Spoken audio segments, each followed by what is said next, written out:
Okay, so I want to just start by saying that I've organized this meeting, but I've also organized it with the Gordon and Betty Moore Foundation, and I'm incredibly appreciative both of their expertise in organizing meetings. They offered a lot of great suggestions.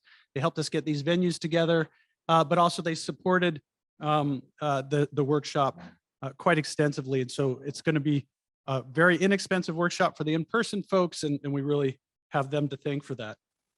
In addition, the NSF has supported the workshop in several ways, one of which is through the Ocean Chemistry Center for Chemistry of the Microbial Planet, CCOMP. I always have to think about what that stands for. There's a brand new science and technology center that the NSF is funding, and they have supported a number of scholarships to help people get here, travel awards to help people get here. I'm happy to announce that 4 Flash Talk prizes will be given out. I think Olivier let folks know. So you've got a 1 slide, 1 minute chance to introduce yourself during the lunch period. Afterwards, this will not be live to everyone, but just locally. It's our chance to just quickly get to know, I should really talk to that person. I should talk to that person. So please do a great job with that. We have a great MC who will make sure you stick to your minute and keep you on time. And those travel awards and the Flash Talk awards are again sponsored by the CCOMP.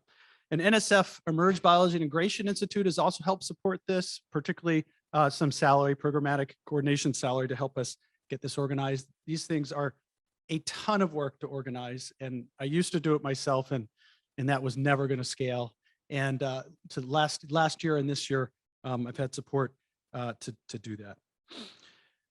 To help make sure the science was in the right direction, I worked with this scientific organizing committee of folks that are listed here. I won't read them out individually. You know all these names, you'll be seeing all these names. Great group of people to work with, really helped us come to a program that we hope represents kind of the current needs that we should be talking about in Viromics. And then just want a big shout out to, in the back corner, to Olivier Zablocki, who has coordinated almost every single aspect of the meeting. And he's worked with a number of Ohio State staff as well to make sure we had venue and food and all that kind of stuff. So you'd never imagine how many different loose ends there are to keep something like this going. So thanks, Olivier.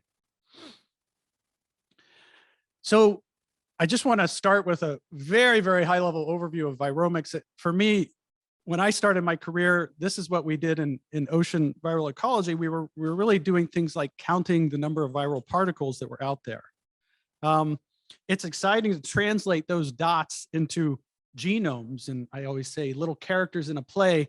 And that started with about 6 years of developing quantitative sampling approaches.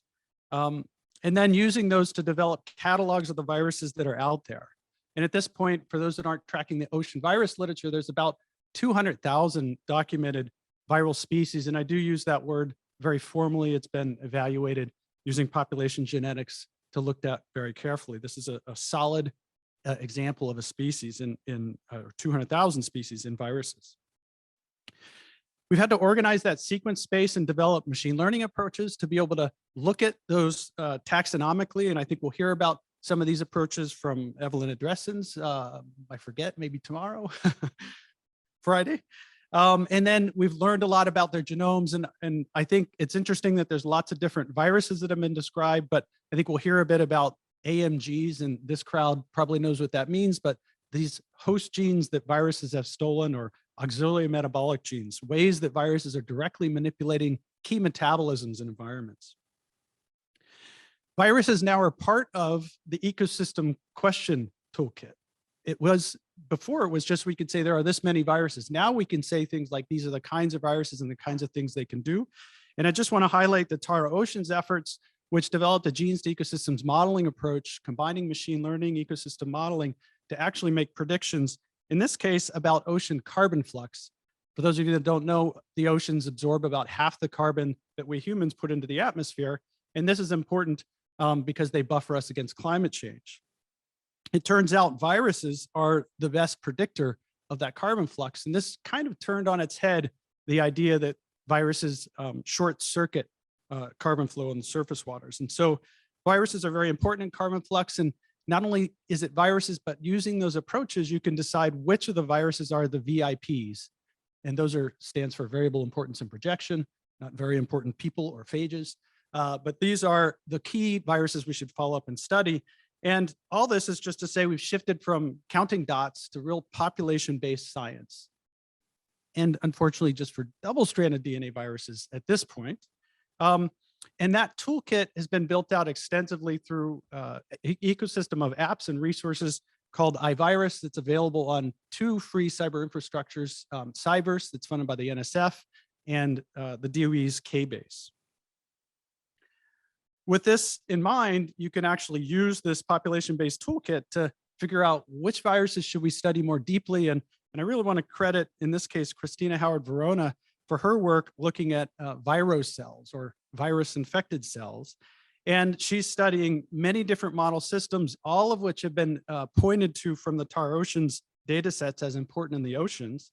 And she's studying them to ask questions about how does 2 different phage infect the same cell? How does the environment change the cell's physiology and therefore change the virus infection dynamics? What are the mechanisms of infection efficiency and resistance? And how does virus infection change when you add a grazer? So cross-kingdom virus cell interactions. And then recently, work that has been led by 3 different postdocs, James Wainaina, Guillermo Dominguez Huerta, and Ahmed Zayed. Ahmed is here, have been trying to explore the world of RNA viruses. And this is a plot showing RNA virus in its current taxonomic state as interpreted using our approaches, where we used a machine learning front end to organize the sequence space to be allowed to, or to be able to optimize alignments in a way that we feel is more systematic and we hope objective. And when you do that and then do a global phylogeny with these alignments, it turns out that in gray are the RNA viruses that were known from all previous studies. And that more reddish color are new viruses that have been discovered in the recent Global Ocean Survey that that team of 3 postdocs led. 2 of those, Tara viricota and Arctic viricota, are widespread, geographically widespread and ubiquitous groups. They've also now done some follow-on work looking at ecological drivers in the RNA viruses. There are also AMGs, really interesting metabolic reprogramming type genes that are in these RNA viruses. And so there's just a great time that we are here in this current Viromics powered space. That's the oceans, but of course, there are many, many different biomes to study. We see lots of work starting to emerge that's virome powered in humans, in soils.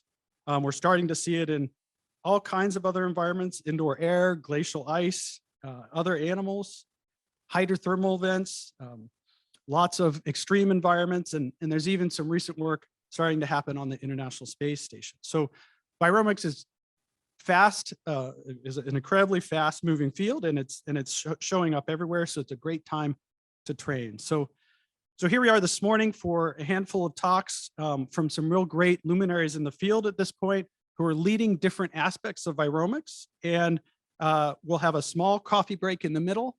And all this in the morning will be in this hybrid approach where we will be trying to make this broadly accessible. After that, and now I'm speaking mostly to the local audience, we will shift to our 2.5-day in-person workshop. And just to give you a sense of space for where you are here, you're at Ohio State, and we're in the Ohio Union, which is a nice place to hold a location. But at Ohio State, we have the Center of Microbiome Science, the Infectious Disease Institute, which have a lot of Viromics happening. We've even been working with some National Geographic renowned, the Thompsons, Lonnie Thompson and Ellen Mosley Thompson, who've gone out and collected 8,000 ice cores around the world to study viruses through hundreds of thousands of years of time. And as I mentioned earlier, this Emerge Biology Integration Institute, where we're trying to use multi-omics approaches all the way in multi-scale modeling to try to do what we call genes to ecosystems to genes. So complete the loop of how you really understand how an ecosystem works from a molecular foundation. More broadly, you're in Columbus, and Columbus is part of Ohio, which has, for those of you that are thrill seekers, 2 of the best parks in the world. There are probably a half dozen of the world's best roller coasters within 2 hours of you right now, should you be staying a little extra.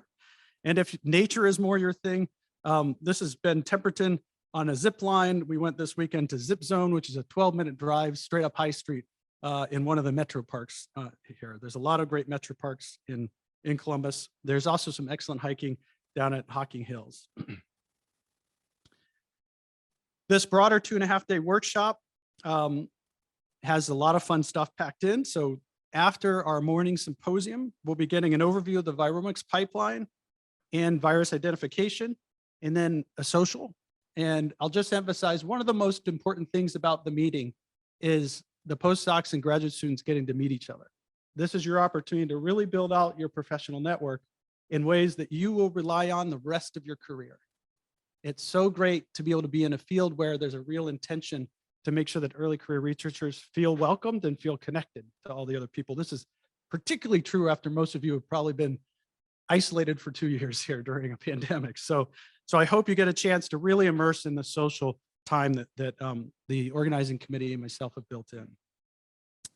Thursday, we'll be hearing about annotation of viral genomes, those AMGs, databases, and linking viruses to hosts from an in silico perspective, and again, a social. And then Friday is going to be virus classification and taxonomy, and improving on short read viromics and population-based inferences and linking viruses to hosts. And after that, it's an informal agenda because most people usually try to fly out on a Friday night. I do want to flag that the short read viromics session that was going to be led by Ben Temperton, and he's had a family emergency, so I'm going to try to give his talk, so don't make too much fun of me Friday morning if I flub any of that. I will do my best with it. Again, I want to thank the Gordon and Betty Moore Foundation who co-organized the meeting and helped supported it, as well as CComp and Emerge for their support. And I also want to flag for you, there's been several jobs that are starting to get posted. And if you have a job you want to post, we do have a jobs board. If you can get those to Olivier, we can get them posted for you. Okay, so our first speaker already knows who he is. Okay.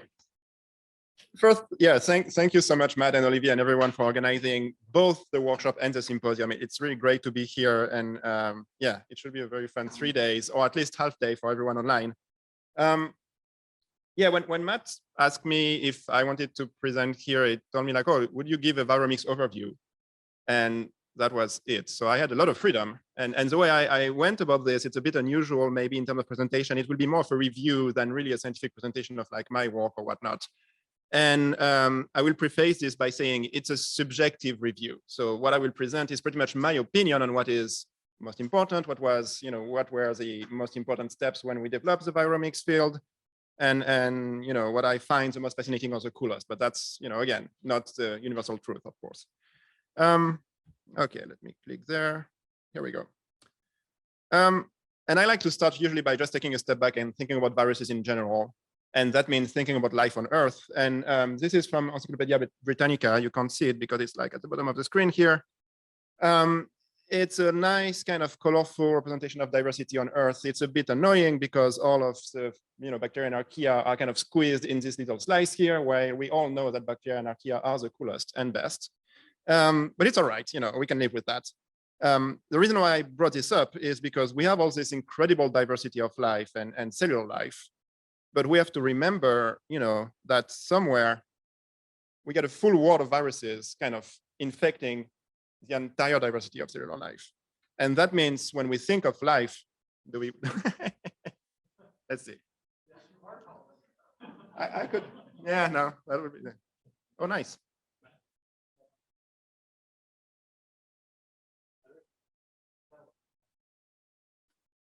Thank you, Olivia.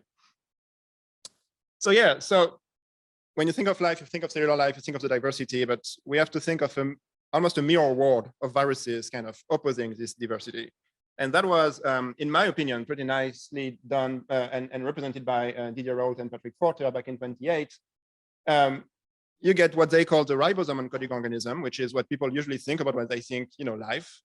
And then opposite that, but almost as big, you have this capsid encoding organism. There is a typo in the Nature review, but that's fine. And the point is, like, you can call this life, or maybe you don't consider the capsid encoding organism living. That's fine. It's all part of biology, undeniably. And this is the diversity we are trying to tackle. We are basically trying to tackle something that is as big as every single cellular life on Earth. So that's, kind of an endeavor. Like Matt said, another way of looking at this is counting dots. And just for background, for people not used to this kind of picture, this is one drop of seawater, concentrated, stained with cyber green, which reveals DNA. The big dots here, and I'm assuming you can see my pointer, are cells. And then the small dots here are viruses. So you can count these small dots and see how many viruses there are in just one single drop of seawater. If you're more of a number person, these are a few numbers of concentrations that were measured of virus-like particles in the environment.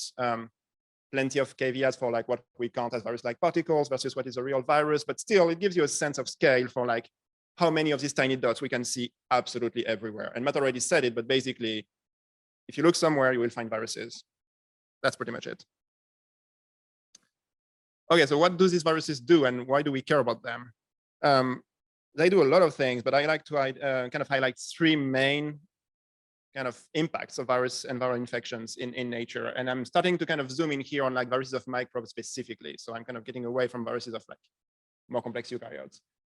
One thing viruses do is, of course, they will kill the host. And since they kill the host in a specific, like host-specific way, that will impact community structure. That's one example of a kind of dynamic called kill the winner, where you see a microbe like here in green kind of proliferating. This virus specific for these microbes will in turn proliferate and kill a lot of this population so that eventually the community will come back to a more diverse state. That's kind of one example of how virus infections can impact the whole community structure. Why do I bring this up? It's kind of related to one application of viruses and phages specifically you will hear a lot about. Even if you're not familiar with the field, you will most likely come across something called phage therapy in the next few years. And that's an idea of using phages as a way to kill specific bacterial pathogens without touching the other bacteria. And that's really gaining a lot of steam right now, especially in the face of the rising antibiotic resistance and the problem we have with bacterial pathogens in human health. So, keep that in mind. Phages may, really be helpful in the next few years. Another thing that viruses do, they tend to move genetic material around. And that can have profound impacts on evolutionary timescales. That's kind of one simple illustration where this blue virus is infecting these cells with the blue chromosome, and they took a little piece of this chromosome and kind of inject it in the next cell with this red chromosome. So that's just one basic illustration of how viruses, because they don't only carry their genetic material, a lot of viruses can carry a little bit of extra genetic material. They can, drive this kind of horizontal gene transfer. And when you think about all the infections happening all the time and all the viruses, again, on evolutionary timescale, this has to have had a profound impacts on microbial genome evolution. And the third thing that is maybe a little bit less intuitive, but is extremely important, is that during an infection, a cell will not behave the same way as it would without the virus. And there are many ways by which cells are, quote unquote, modified by a virus infection. Some are called, historically called lysogenic conversion. This is a case like here where the phage is residing in the bacteria here in orange. It's not doing much, at least it's not replicating itself. It's not killing the bacteria, but it's expressing some genes. And the most striking ones are toxin genes that will modify the phenotype of the bacteria. And in this case, it will confer toxicity. You have a small list of like phage encoded toxin genes on the bottom right. And these are pretty much some of your biggest players in the world of like toxin genes in bacteria. So clearly phages are very important on this front. More on an ecological side, and that's kind of related to what Matt was also presenting earlier, you have the concept of AMG. It's a bit of this, it's slightly different from lysogenic conversion. In the end, the idea is the same. It's phage encoded genes expressed during infection that lead to a change in phenotype. That's kind of the very broad definition, and we can go into details, but that's pretty much the idea. Here is the illustration of a cyanobacteria being infected by a cyanophage in orange, and you can see the orange genes here are phage encoded genes that will redirect and kind of push the buttons basically of the host cell metabolism to kind of slightly, change the regulation in a way, increase the energy production, decrease that, basically just, playing the puppet master, as Maya Breitbart very nicely put it, with the cell. So that has been, again, identified and observed in the ocean, but it's actually probably widespread and found in all communities. So that's where we are in my kind of very broad introduction. We know viruses are everywhere. And like I said, we assume and we expect them to be a full kind of like virosphere opposing the kind of realm of like cellular life. And then we know already that they can have major impacts from the community scale to the individual cell scale. So at this point, you may or you should be convinced that you want to know about viruses. So how do we get after this? That's where the fun begins, basically. So how do we explore this viral diversity that we assume to be extremely broad and actually almost impossible to explore? Of course, I think most of you know, most microbes and viruses that live in the environments are very challenging to cultivate. That was bypassed for microbes by this, in a very simplistic summary approach, which was DNA barcoding / 16S amplicon / basically you could take a sample, extract the DNA, and use PCR to sequence this specific barcode of this 16S gene that is universally found in every microbe. And you get a reading on your community. It's not perfect, but it was great. This is what happens with viruses. We don't have this barcode. It just doesn't exist. We don't have a universal gene we can use. So when the barcoding kind of revolution happened with the microbes, the virus folks were kind of stuck. We needed a cultivation-free, but no prior knowledge required approach. So we need an approach we can apply without knowing which viruses we will find. We just want to, we need to be able to find any viruses. And that's really what metagenomics provided. And that's how Viromics kind of came to be. So nowadays, clearly, getting viral genomes from metagenomes, like Matt said, is a primary way by which we explore viral diversity. And in a nutshell, and in a very simplified way, kind of shamefully simplified, because I'm kind of glossing over so many details that people in the lab have worked on for so long. But basically, the magic is you take a sample, you extract your DNA, do shotgun sequencing, you assemble your genome, and you get your viruses. If you know from the start that you want viruses, you can add some extra step before. Again, I'm glossing over details here. But basically, you take your sample, you remove the cells, take only the virus capsids, and then you extract your DNA and do your sequencing, or you extract your RNA and you do sequencing. That's the same thing. At the end of the day, my point here is like, the end of the pipeline is once you get the data sets, you identify your viral genomes. And to me, this is what we mean by Viromics. At least, funny enough, there are many definitions of Viromics, and actually many of them are true. So it's not like it's just used for different things, but like one way to use Viromics is this idea of exploring viral diversity and characterizing viruses by assembling genomes from uncultivated viruses, kind of in a very broad sense. And that's at least the way we use it, I feel, for this workshop. When we say Viromics workshop, we think about this as Viromics. Okay, so a quick history of how we got there and how quickly it changed. And Matt already hinted at this, but I have a few numbers that I think are pretty fun. It all started really in the 2000, and I have Forrest Rower's picture here because I feel like there should be many people acknowledged. And actually, I went back and forth in this slide. At one point, I had like 20 different pictures on this slide. And I was like, that's too many because I still didn't acknowledge everyone. But I did want to mention Forrest because a lot of the innovation and pioneering work in Viromics and viral metagenomes came from his lab, basically, and kind of spilled out of his lab. But basically in the 2000, first viral metagenomes, then first viral genomes assembled from metagenomes in 2007, small viral genomes, but still. And then almost 10 years of like a lot of hard work in improvement in the lab, improvement in the sequencing techniques, which was not specific for metagenome, but still helped a lot, and improvement in bioinformatics. So this was a time where like everything was being built up and then you come in like 2016, 2017, you start to have the first large-scale Viromics studies and things explode. And just for context, my curve here are showing you the whole number of virus genomes we got from isolates and the number of virus genomes we got from uncultivated viruses. And we can debate about this number, like this 2 million, is this like real genomes or partial genomes? You can slice this any way you want. At the end of the day, you almost always come to this trend, which is starting in 2016, the number of virus genomes we got from metagenomes is just absolutely exploding and dwarfing the number of genomes we got from isolates, even considering all the human viruses like flu and stuff and so on. So really that's kind of your time scale. And it's like in the last 5 years is really when the field really exploded. So that led to the point where we felt we had to start establishing standards and best practices. And we started to have both enough data and enough of a field to do that. And at the same time, we also had enough experience, like all together, people had been working on these data sets for 10 to 15 years, the one that really started early. So we started to accumulate enough experience to start putting together this kind of community-wide standard and best practices. And that's one paper that is still somewhat up to date. We did with all these very nice folks at the bottom. Read it while you can, because I guess in a few years it will be completely out of date. So it's still time. Please go ahead. But the bottom line is, again, that's kind of give you a sense of time scale. Basically, 2019 is really where we started to establish, okay, a community of viromics big enough to do this kind of exercise of trying to define standard and best practices and so on. Okay, a few more numbers. Matt mentioned this already, but like I like these kind of 3 papers because it's crazy to me. So here I'm looking at viruses in the ocean and kind of the big papers that describe big virus catalogs or big catalogs of virus genomes assembled from metagenomes. And that's pretty much Tara Ocean in this case. So we had a big paper in 2015, 5,000 population. Yeah. 1 year later, 2016, 15,000 populations. Yeah. And then fast forward 2 years only later, 180,000 populations.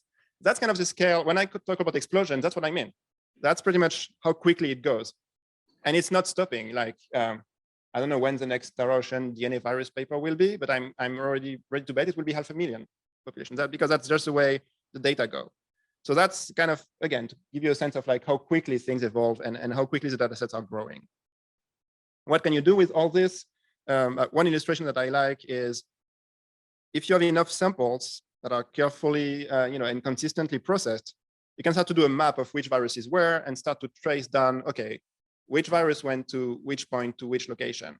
And you can start to link that to the major oceanic current, which is actually in the 2015 paper. So just very quickly, these dots here are sampling locations. The colored arrows are movements inferred from comparing viruses found at station A versus station B. So you compare, like you find the same virus in one place versus the other. And so you infer, okay, viruses went from there to there rather than the other way around. And then the black arrows are the known kind of standard oceanic current that we expect. And you can see that most of them are consistent with the virus arrows. So that suggests that viruses are basically being passively transported across the current of the ocean, which somewhat makes sense, but was nice to see. Okay, so that's for the ocean. I'm guessing a number of you are interested in the human gut microbiome for a number of different reasons. These are 3 papers that are less than 2 years old, actually, less than 18 months old. And the 3 of them are looking at different data sets. And they all report like big numbers of viral populations, so viral genomes assembled from metagenomes. You see the 33,000 on the left, which is also focused on viral metagenomes, or at least includes a number of viral metagenomes. The 2 on the right are really focused on bacterial metagenomes and inferring viral sequences from these bacterial metagenomes. And they are in the order of magnitude of 150K phage sequence, basically 140K, 190K. So that's kind of, again, the scale at which we can work now. It wasn't the case even 3 years ago, but that's where we are. Why do we care about the human gut microbiome, and why it's cool to have so many of these sequences is because we can start to look into more precisely what the phages are doing in the human gut. And that's illustration is coming from this very nice review from Andrzej Koporov and Colin Hill.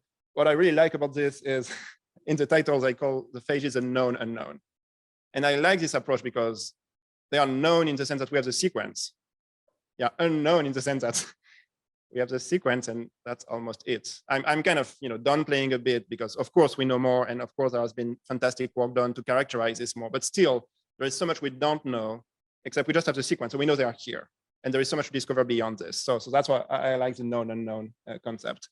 But basically, yeah, this illustration is here to tell you, okay, we can start to look into where exactly the phages are. What type of phage? You see like different types of phage at the bottom, temperate, virulent. Where are the infections happening? And are the phage kind of waiting in some places and infecting in others? So, I mean, it's kind of beyond my expertise at this point because we are getting too deep into human gut microbiome. But the bottom line is we can start to do very precise mapping and characterization of like human gut microbiome phages once we get enough of a catalog. What you can also do, of course, is start to think about using these phages, like I mentioned in the introduction, to play around and using them as more as tools to play around with the community structure and removing some bacteria you don't want, maybe promoting some other bacteria you would like. It's still pretty early days for this, but in my mind, there is no question that this will come. Okay, last example of like how viromics transformed our view of viral diversity, RNA viruses. This is a paper from 2016, kind of really the first large-scale RNA virus discovery from metagenomes, in this case, metatranscriptomes, but principally the same. You can't read any of this on the right, but you don't need to, because the only thing you need to know is like the gray part of the trees are sequences that were already into databases. The red parts are sequences that were newly discovered in this paper. So again, the amount of discovery in terms of diversity is staggering. This was 2016 from invertebrates.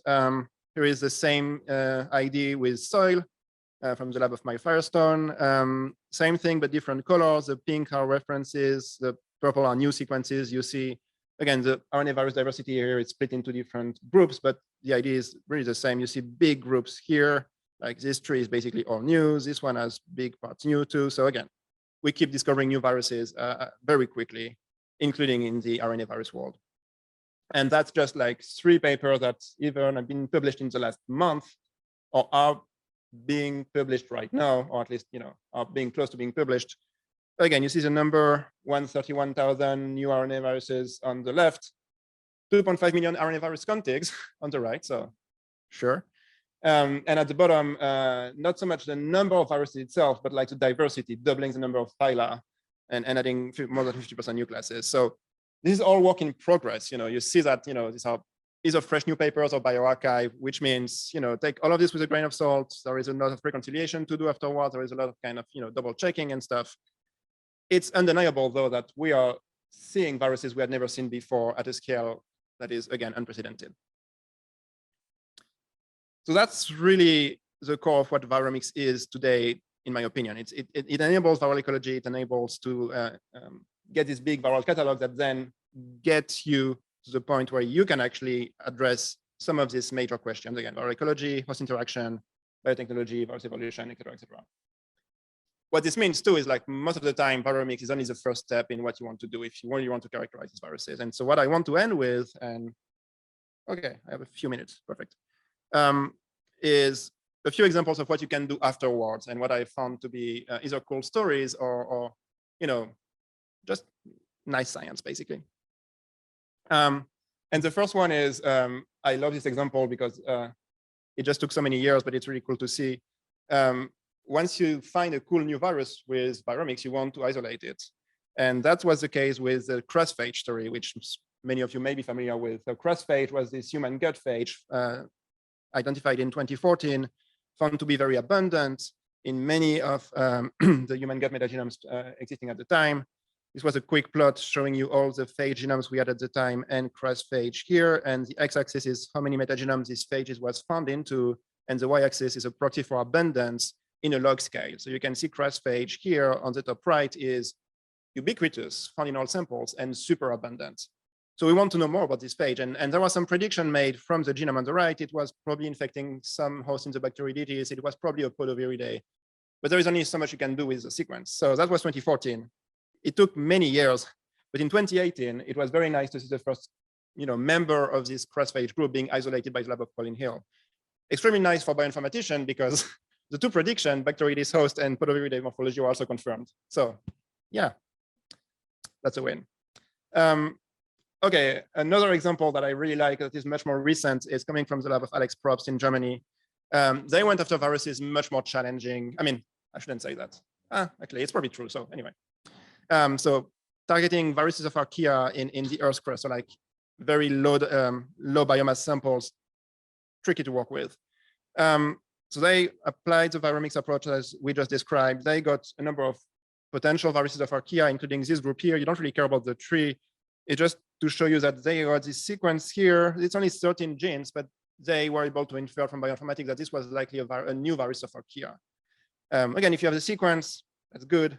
What can you do? And what they did, which is very cool, is they designed probes like for fluorescence in situ. They went back to their sample, their biofilm, and they were able to light up both the archaeal host and the virus in situ, purely based on sequence derived from metagenomes. So they don't have anything in culture, and they will still be able to observe. Here is a biofilm, and all the yellow dots and the yellow patches here are viruses. And they were even able to kind of distinguish different cases, viruses absorbing to the host cell, an infection ongoing, and then viral lysis with this kind of cloud-like structure. So again, it's pretty new, like this virus fish approach, and fish has been around for a few years, but we know it's very challenging, and it's kind of amazing to see it working in a real life scenario from metagenome data on again, biofilm that is not cultivated in the lab. And the last example I wanted to share, of course, you all know about CRISPR-Cas, which is, just got the Nobel Prize for the discovery. And it's, of course, interestingly linked to phages. One cool part of all this, which maybe is not as well known, is you may ask the question, okay, it's cool, we have CRISPR, these are these scissors that can, cut the genome, and we can edit genomes with this. How do we best control this? And that's one case where most likely we'll just say like, well, we should just ask the phages, because most likely they have all the toolkit to control CRISPR. And in fact, they do. It's called anti-CRISPR proteins. And in particular, the lab of John Boninomi in UCSF is doing amazing work on this. And they have this nice kind of Nature Methods review with all the different ways they're envisioning to use this anti-CRISPR protein to better leverage CRISPR as a biotechnology. So in a way, they look at what the phages did to take over the cell and to manipulate the host cell and to manipulate specifically the CRISPR-Cas system from the host cell and say, okay, that's how you do it. Well, we'll just use this to also kind of manipulate the CRISPR-Cas activity in our applications. So that's pretty much it. Again, Viromics is this entirely new field, which has very, very quickly grown, absolutely transformed by metagenomics as a whole. We still have many areas of the fields under development as I state here. So that's kind of more of a warning for any newcomer to the field. Don't be surprised if you feel like, oh, I wish I could do this, and it feels like no one has a way to do this. Yeah, that's probably true. It's not you, like you're not missing anything. It's just, yeah, so many things are under development. And we do have a scientific community starting to structure. And again, I want to thank Matt and Olivier and everyone involved in the organization, because this is a big part of how we structure the community. I don't think I need to kind of do more on this topic, but we are in an era of like unprecedented rate of viral discoveries. It just goes so quickly. It's just mind blowing. And at the end of the day, one thing that is really clear to me as well is Viromics is very often only the first step. And you can do a lot with Viromics, and you can do in-depth analysis, and that's great. But there is a whole part of the field that will be using Viromics only as like step one, and then have like many steps downstream that are based on and leveraging these new genomes, but like applying so many innovative techniques like virus fish again, and inspiring biotechnology from that. So like, again, Viromics is both an end for some research project, but in many, it will be just a start. And with that, just want to thank everyone at JGI, from where I am, especially Maureen and Clement in my group. And that's it. Matt, do you want to do questions? Do you want to move on to, I think Ahmed is the next one. Yes, that's great. Thank you, Simon. So we'll take, we've got a couple minutes for questions. Ahmed, if you want to go on up and just sort of get familiar with the podium. Is there a question locally? There's a question in the chat.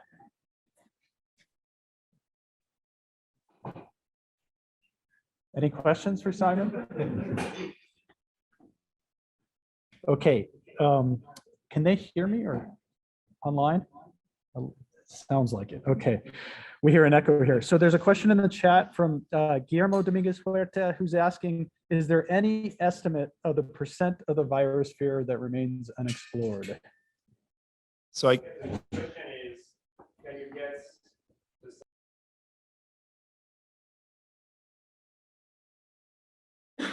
I wish I could quote. So Joshua White once told me this is a very bad idea to try to do this, and I fully agree. I wish I could.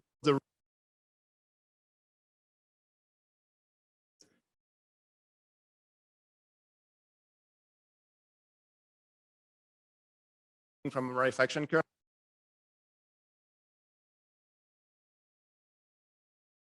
We would not trust this.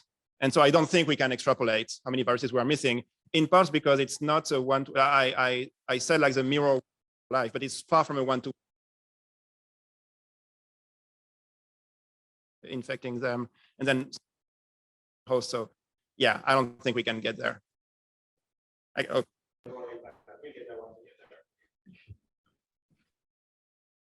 Matt, we have Okay, go ahead, Elena. So I'm curious how there are a lot of limitations with short read sequencing and assembly, and I'm wondering as methods improve, will the numbers actually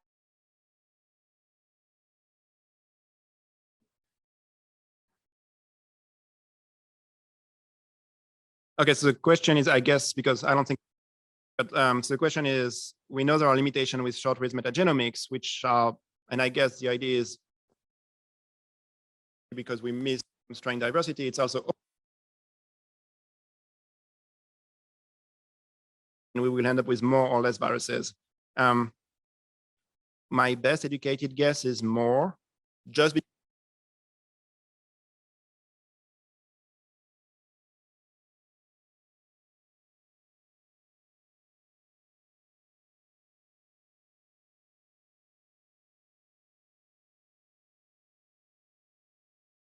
slash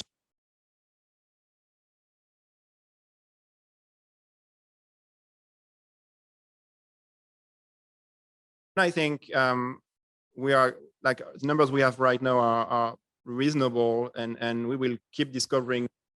But basically, I think eventually this will be more. I don't see a massive decrease in the number once we get better. I don't think we'll figure out that, oh, viruses were actually just like, I see.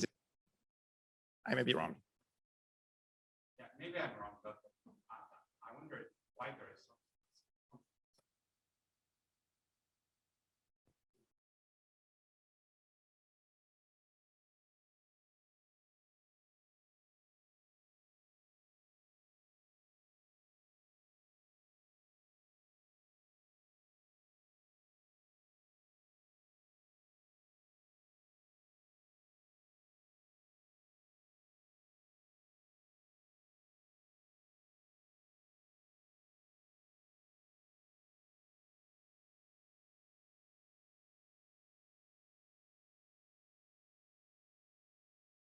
Anyone who has tried.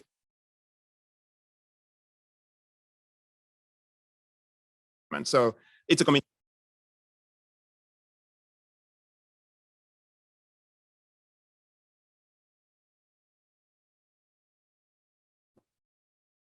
How we are how are affecting the life of the why we think we can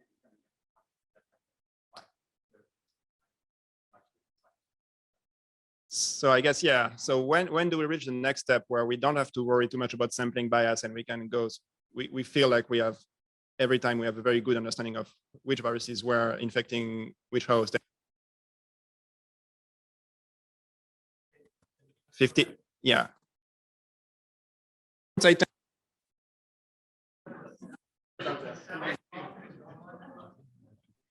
And Olivia, I understand that the sound is off for the online folks. You just corrected it?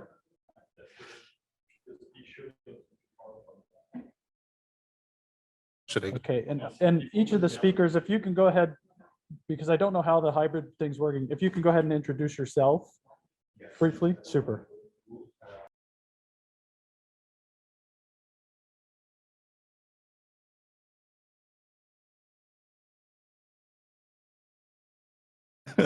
So this is actually my first in-person talk since 2019. So I'm really excited, but I'm also a little bit nervous. So I am here to talk about viruses and talk about the ocean.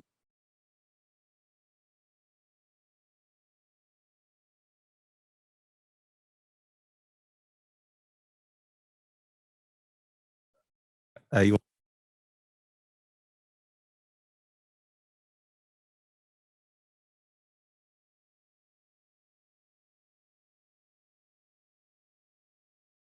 In my master's, and then I came to Matt Sullivan. I was just mind blown by this kind of I didn't know anything about.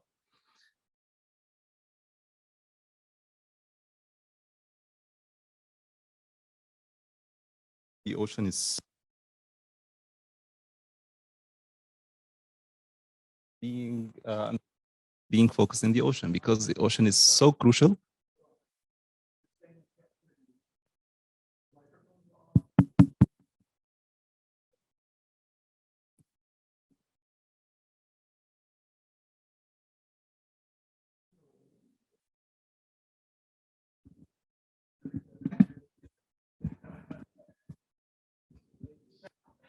and I'm a quiet person by default.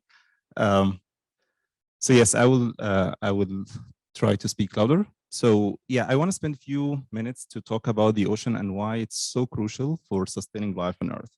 So our planet is a water planet. 70% of it is covered, of its surface covered by water, and all of this water is stored in the, most of this water is stored in the ocean.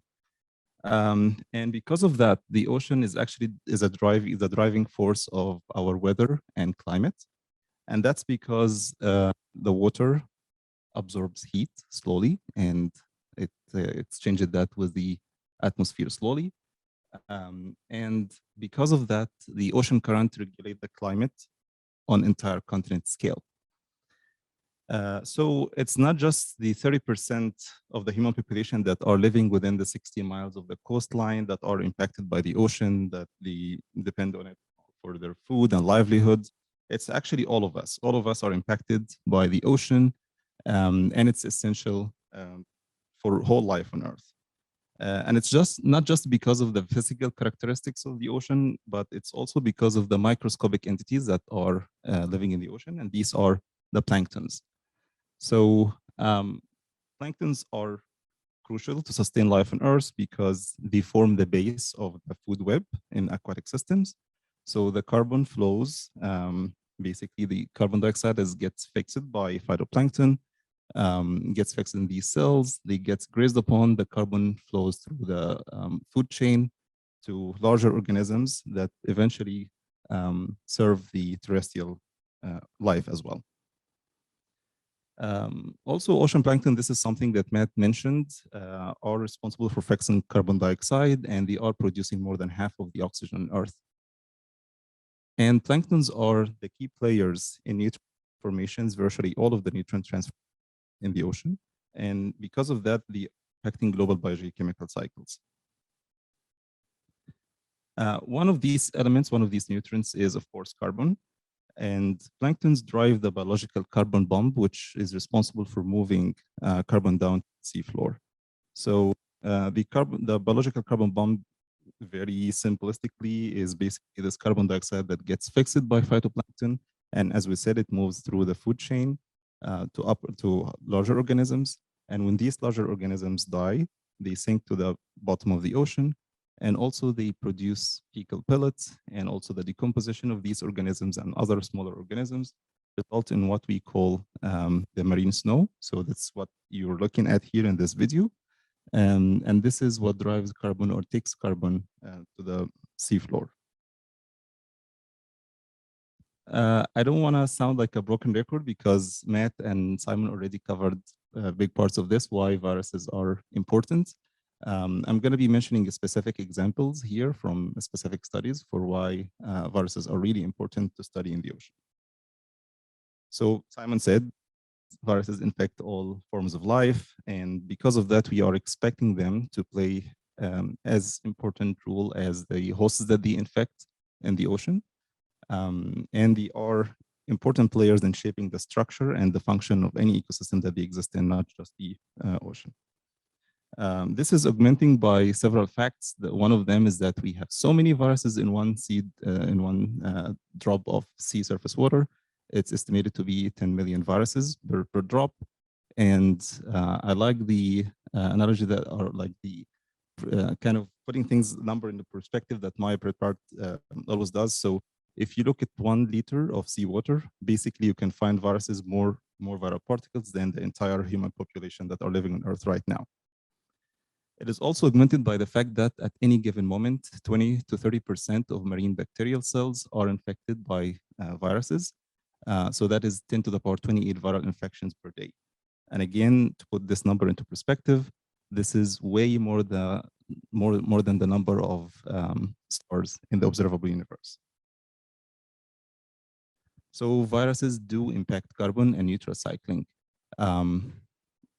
Simon talked about this, Matt talked about this. The classical way people used to think about this was viruses infect them, fertilize them, they release their content, now released to the column as dissolved organic matter. It's ready to be picked by other organisms. But also recent studies have been focusing on this role of viruses, and actually rather than keeping carbon small, it makes carbon bigger. Viruses infect their hosts, they blow them up, they become stickier, they form aggregate, these particles stick to. Also, the virus can absorb to these particles, they get shuttled to the deep ocean. So that's what we call the viral shuttle, which is another paradigm different from the viral shunt that keeps the carbon in the microbial loop. So it was mind-blowing actually in to find about this association between double viruses and carbon export to the deep ocean. So in this study that was led by Lionel Guidi, they tried to map the carbon flux across the global ocean. So what you're looking at here is the Tara ship track. And the intensity of colors here, so the more red the color is, the more carbon flux happening at this station. And after mapping this, they tried to look at what are the plankton that are best associated with this carbon export to the deep ocean. And to our surprise, all that viruses were the best predictor of carbon export across the global ocean. This has been also confirmed for eukaryotic. This is a more recent study, was done by Kaneko et al. Looked actually at the carbon export effect of the flux. Simon mentioned this as well. Viruses transfer genes between different hosts to express their own versions of these genes. This is what we call the auxiliary metabolic genes. And when they express these genes, they impact the rates of the metabolic process. So in this case, this is a photosynthesis gene, a bunch of photosynthesis genes that are expressed by cyanophages once they infect cyanococcus. And because of that, they change the rate of carbon fixation and oxygen production. And the whole process is just for the benefit of the phage to increase the progeny. I'm not gonna also delve into this too much. So viruses, we know now, they shape plankton community composition. And if they are go to lysogenic lifestyle, they alter the host metabolism. So what did we learn about viruses from the global ocean data sets? I won't mention all of the, I won't have the time to actually talk about all of the ocean viromics studies. This is a quick search that I did on NCBI about studies or viral community studies in the sea or any marine ecosystem. And there are a lot of these studies, especially in the recent years. So I would rather talk about some of the work that we have seen from the Tara datasets. I would specifically talk about the study that we did in 2019 about the diversity of DNA viruses across the global ocean from the northern pole to the southern pole. And I will also talk about some of the work that we did later on. That was work that I participated in during my postdoc. So the Sullivan Lab also produced a recent paper that Simon talked about RNA viruses. We actually mapped the diversity of RNA viruses across the global ocean this last month. Another paper that has been accepted as well that talks about the diversity and the ecological footprint of these global RNA viruses, the global ocean RNA viruses. So today I'm not going to be actually talking about these. I'm going to take advantage of the opportunity that I have in June. So I'm going to be talking about the evolutionary origins and the ecology and ecological footprint of marine RNA viruses in the Early Career Researcher Viromics webinar series. This is happening June 8th. So please join to listen to the continuation of the story that you're going to hear today. Today, I'm going to be talking about DNA viruses only for the sake of time that we have. You're going to also hear about some of the other stories that were developed by our collaborators in Tara. So these are stories that are focused on the prokaryotic and the eukaryotic communities that were sampled from the same stations that we got our viruses from. So this is basically the track of the Tara Ocean ship. This is the expedition that started in 2009 and ended in 2012, and then circumnavigated the Arctic Ocean in 2013. There have been two, among so many things that the consortium is trying to look at, there have been two pressing questions that you were trying to answer. One of them is how diverse are planktons in the global ocean, and that will include viruses. That's what we care about here. And what is the impact of the human-caused climate change on their diversity, especially in polar systems? So these systems are critical for carbon stabilization and loss in our planet. And they are the most impacted by the changing climate, as indicated here by this red color, which indicates the global temperature anomalies across 100 years, 200 years, in fact. So the scientists on this ship, they sampled the global ocean systematically across 11 organismal size fractions, from viruses to small animals. And they also collected environmental data from the same stations and the same samples and the same depths that they sampled these marine plankton, suite of marine plankton. They sampled the world sites, 3 different depths, and we're going to mention these depths several times. So try to remember the acronyms. So this is the surface and the deep chlorophyll maximum, which is DCM, and the mesopelagic layers. So let me a bit more what these layers mean for the people who didn't study the ocean like me in earlier stages of their career. So the ocean can be categorized by depth into these epipelagic, mesopelagic, and deep ocean layers. So the epipelagic, this is the surface layer where photosynthesis can happen, especially at the deep chlorophyll maximum layer, which is the DCM layer here. It is followed by the mesopelagic layer, which is a dystrophic layer, which means that the light intensity decreases rapidly with depth. And then it's followed by this aphotic, big aphotic bunch of layers, and it's completely dark there. This is the pathipelagic, epistopelagic, and hydropelagic layers. So I'm not going to again spend a lot of time on this because we have already touched upon. The first data set that was from this work was the Tara Ocean Virome in 2015, and by basically applying the suite of analytics that modern viromic analytics that Simon have been talking about and that you're going to learn about more during this workshop. These viruses were organized into viral populations of viral species that you can track across the global ocean. In that case, it was mainly part of the temperate and tropical waters, and you can trace basically the horizontal and the vertical transfer of these viral species. And it was also the first attempt to determine the patterns of diversity of these viruses and the factors, the environmental factors that determine this diversity. At that time, it was around 5,000 viral species produced. Later, the Sullivan lab tried to get there, to get viruses, to get samples from deeper ocean layers.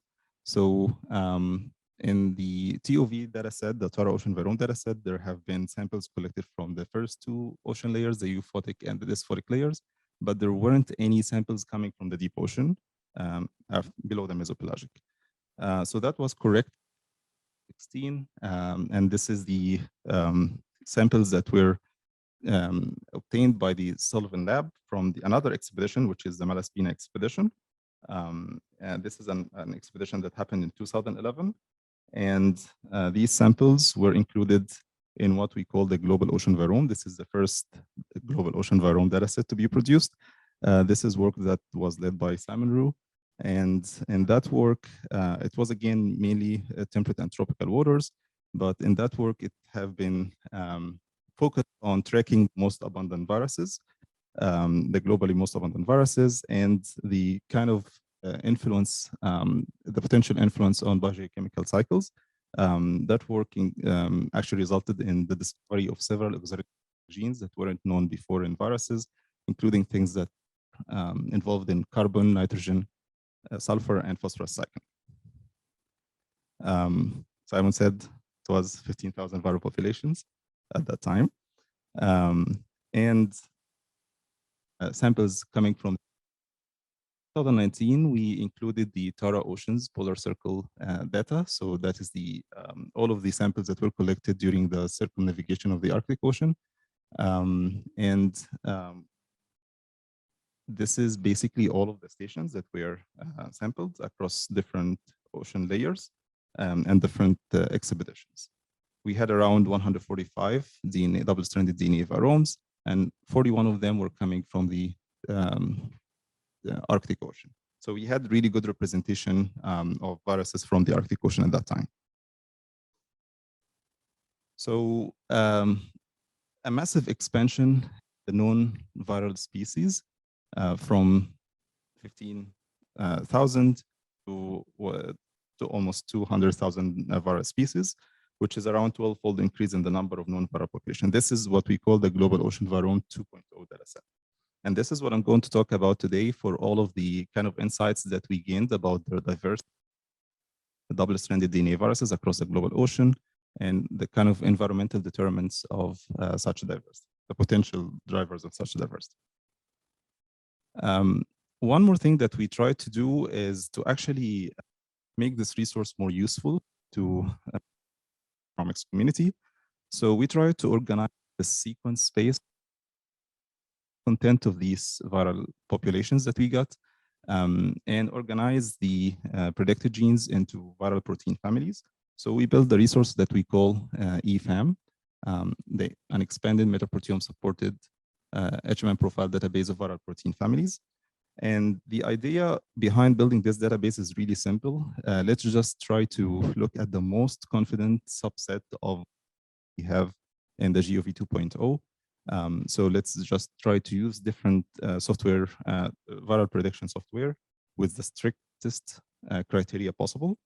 And what you do by this, or you achieve by this, is that you, for the viral contigs that are having maximum viral characteristics with regard to the genes and with regard to the genomes.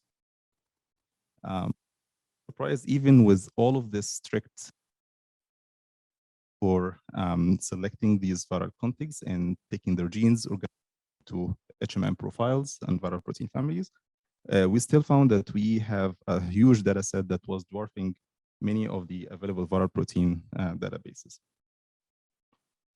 We also tried to take this a step further. We used the metaproteomic data that were available from the Tara Ocean, from, again, the same samples that we had the DNA viruses from. These were viral targeted. So anything that you get is coming from the virion-associated part of the virus. And we were able to annotate around 3,000 protein clusters as virion-associated protein.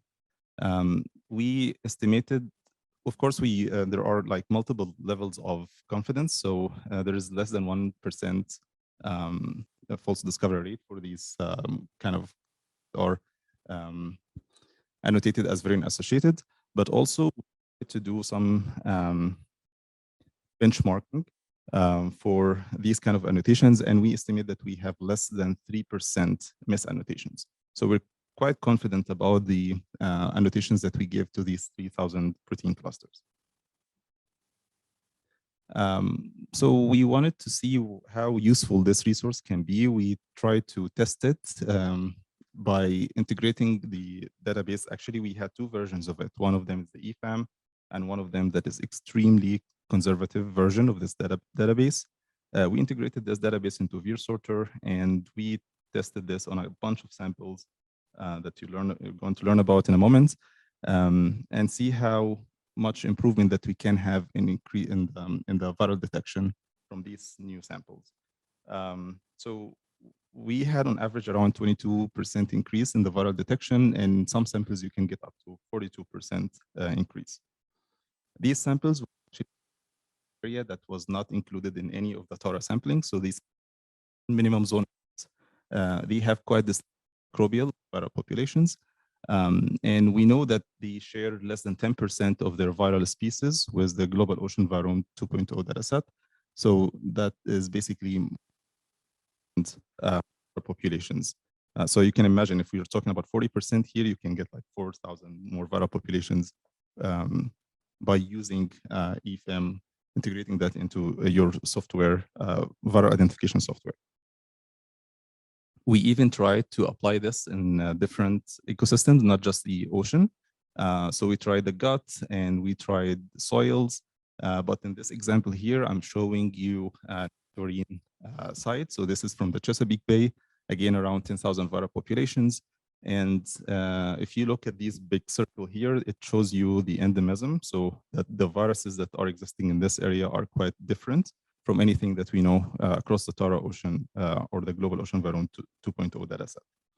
So you can compare the size of the circles across the Tara Ocean expedition relative to the Chesapeake Bay viromes.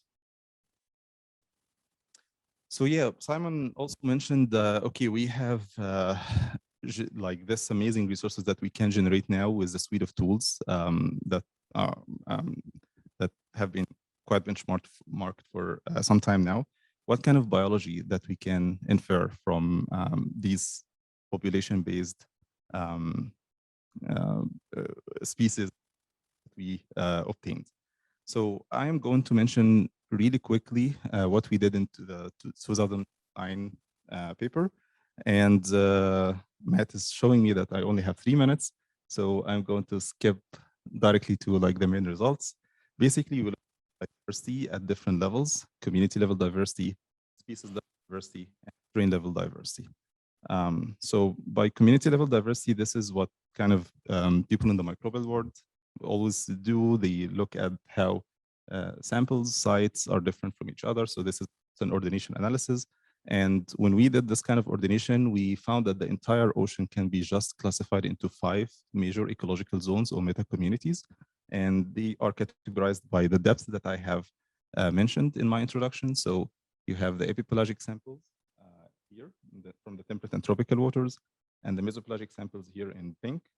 And then you have the deep ocean samples, the bathypelagic. And then you have all of the polar samples clustered with each other. This is the Southern Ocean and the Arctic samples. We also noticed this nice bipolar clustering from doing hierarchical clustering. So it tells us something about how the environment actually select for the viral communities that exist.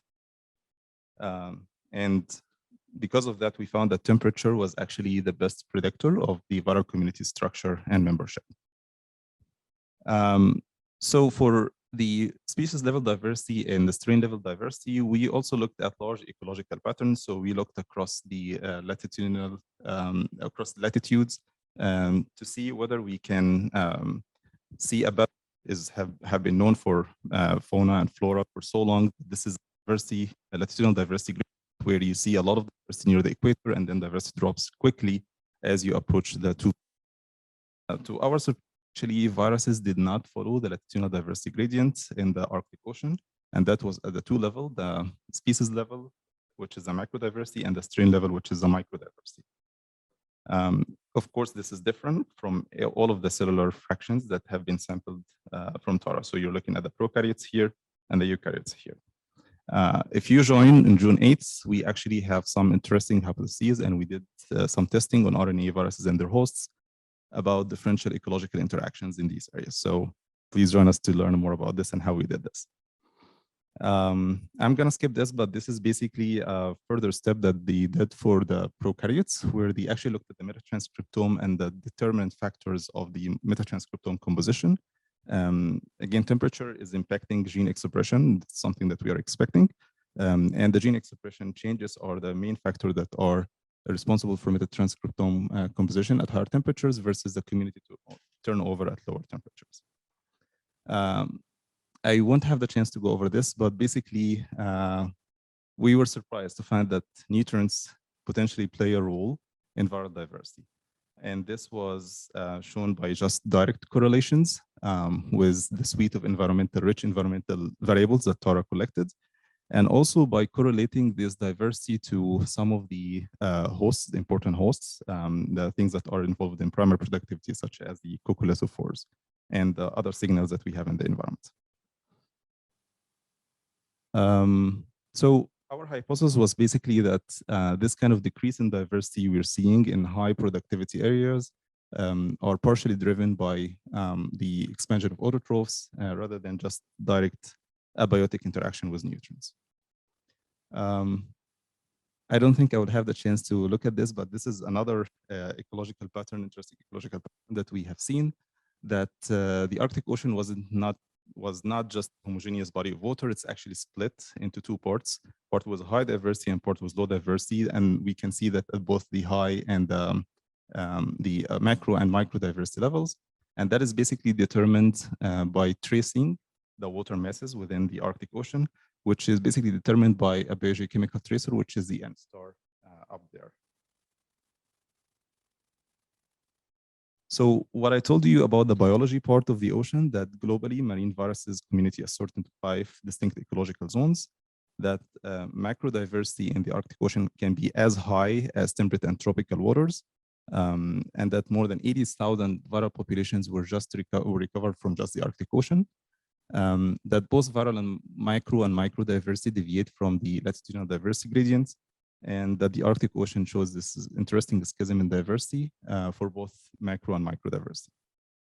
I would like to thank Tara for this amazing resource and amazing set of expertise that they provided us to generate this much knowledge about our global ocean and about viruses in the ocean. And I also want to acknowledge the support that I got from the Isogeny team that has evolved now into the Emerge Biology Integration Institute with more than 30 PIs, and also the help that I received from all of my friends and my colleagues in the Sullivan and the Riches Lab. And of course, the funding for the different research activities that we have been involved in. Thank you so much, and I will take questions.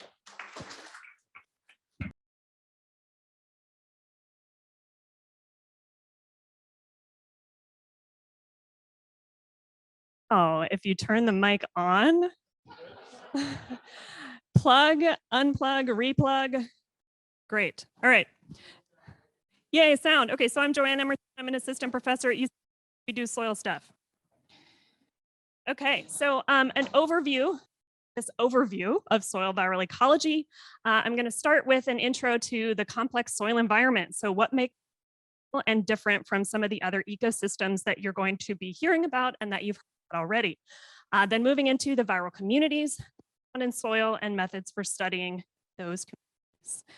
Then we'll switch gears from the introduction and move into some case studies, essentially. So some forays into soil viral ecology with hints potentially of some emerging paradigms, question mark, still a new field, starting with some cross-habitat comparisons, which segue into, oh my goodness, actually comparing habitats really means comparing ecosystems over space. And then wait a minute, actually things change over time. That's essentially where we're going to go today. So by way of introducing the soil environment, we've all walked on soil. We all kind of vaguely know what it is. Maybe some of us in epic levels of detail, probably more than I know. But soils are complex, heterogeneous ecosystems that harbor highly diverse microbiomes. So this is a really nice image from the Kurt Williamson et al. 2017 review on soil viruses.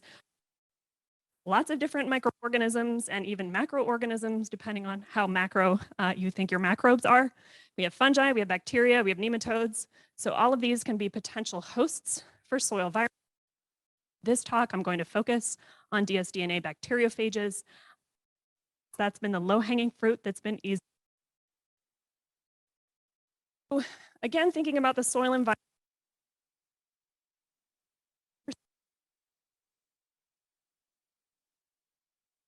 have different amounts of rainfall in the same ecosystem. These differences are going to affect how fragmented your habitats are, how much viruses and their hosts potentially can mix, and so on and so forth. And so that's another sort of layer of heterogeneity that's adding to the biodiversity in the soil environment. Differences in chemistry and also contribute to some of these substantial differences in diversity and soil heterogeneity over time and space. And so here is a nice iconic view of an environment, and by way of comparison, thinking about the heterogeneity here compared to this ocean. Not that the ocean is boring, the ocean is exciting, it's awesome, it's teeming with microbes and viruses, but the levels of heterogeneity are different, and the ways that you're going to ask questions and the questions that you're going to ask are going to be different in these environments. Not to mention that, sort of a soil ecosystem is a host-associated microbiome, right? Some of you are studying the human gut. Maybe you're studying plant-associated microbiomes. It is multi-host associated all at the same time, and maybe simultaneously in some areas, not entirely host associated, depending on where there are plants. So it's nice and delightfully complicated. Thinking about soil viral communities, we've definitely had some interest over the last few years, some pretty awesome reviews. I encourage you to read all of these, except for maybe Soil Viruses: A New Hope. That one's pretty lame, but the rest of them are really outstanding. So I've been making this joke over the last year or so. If you've seen me make this joke before, I'm really sorry. You've probably seen a lot of this talk. But if you have, you get to enjoy the moment where I'm retiring this joke. There are no longer more reviews recently than research articles in soil viral ecology.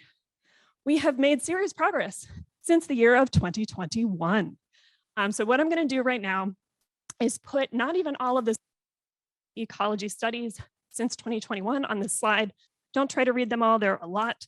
It's a busy slide. This is what's happened just since 2021.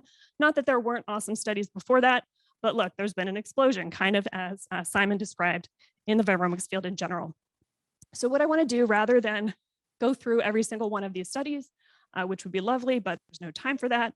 Somebody wants lunch at some point. I'm going to highlight some of the keywords in the titles that I think are recurring themes for soil viruses. One of the big ones is active and activity.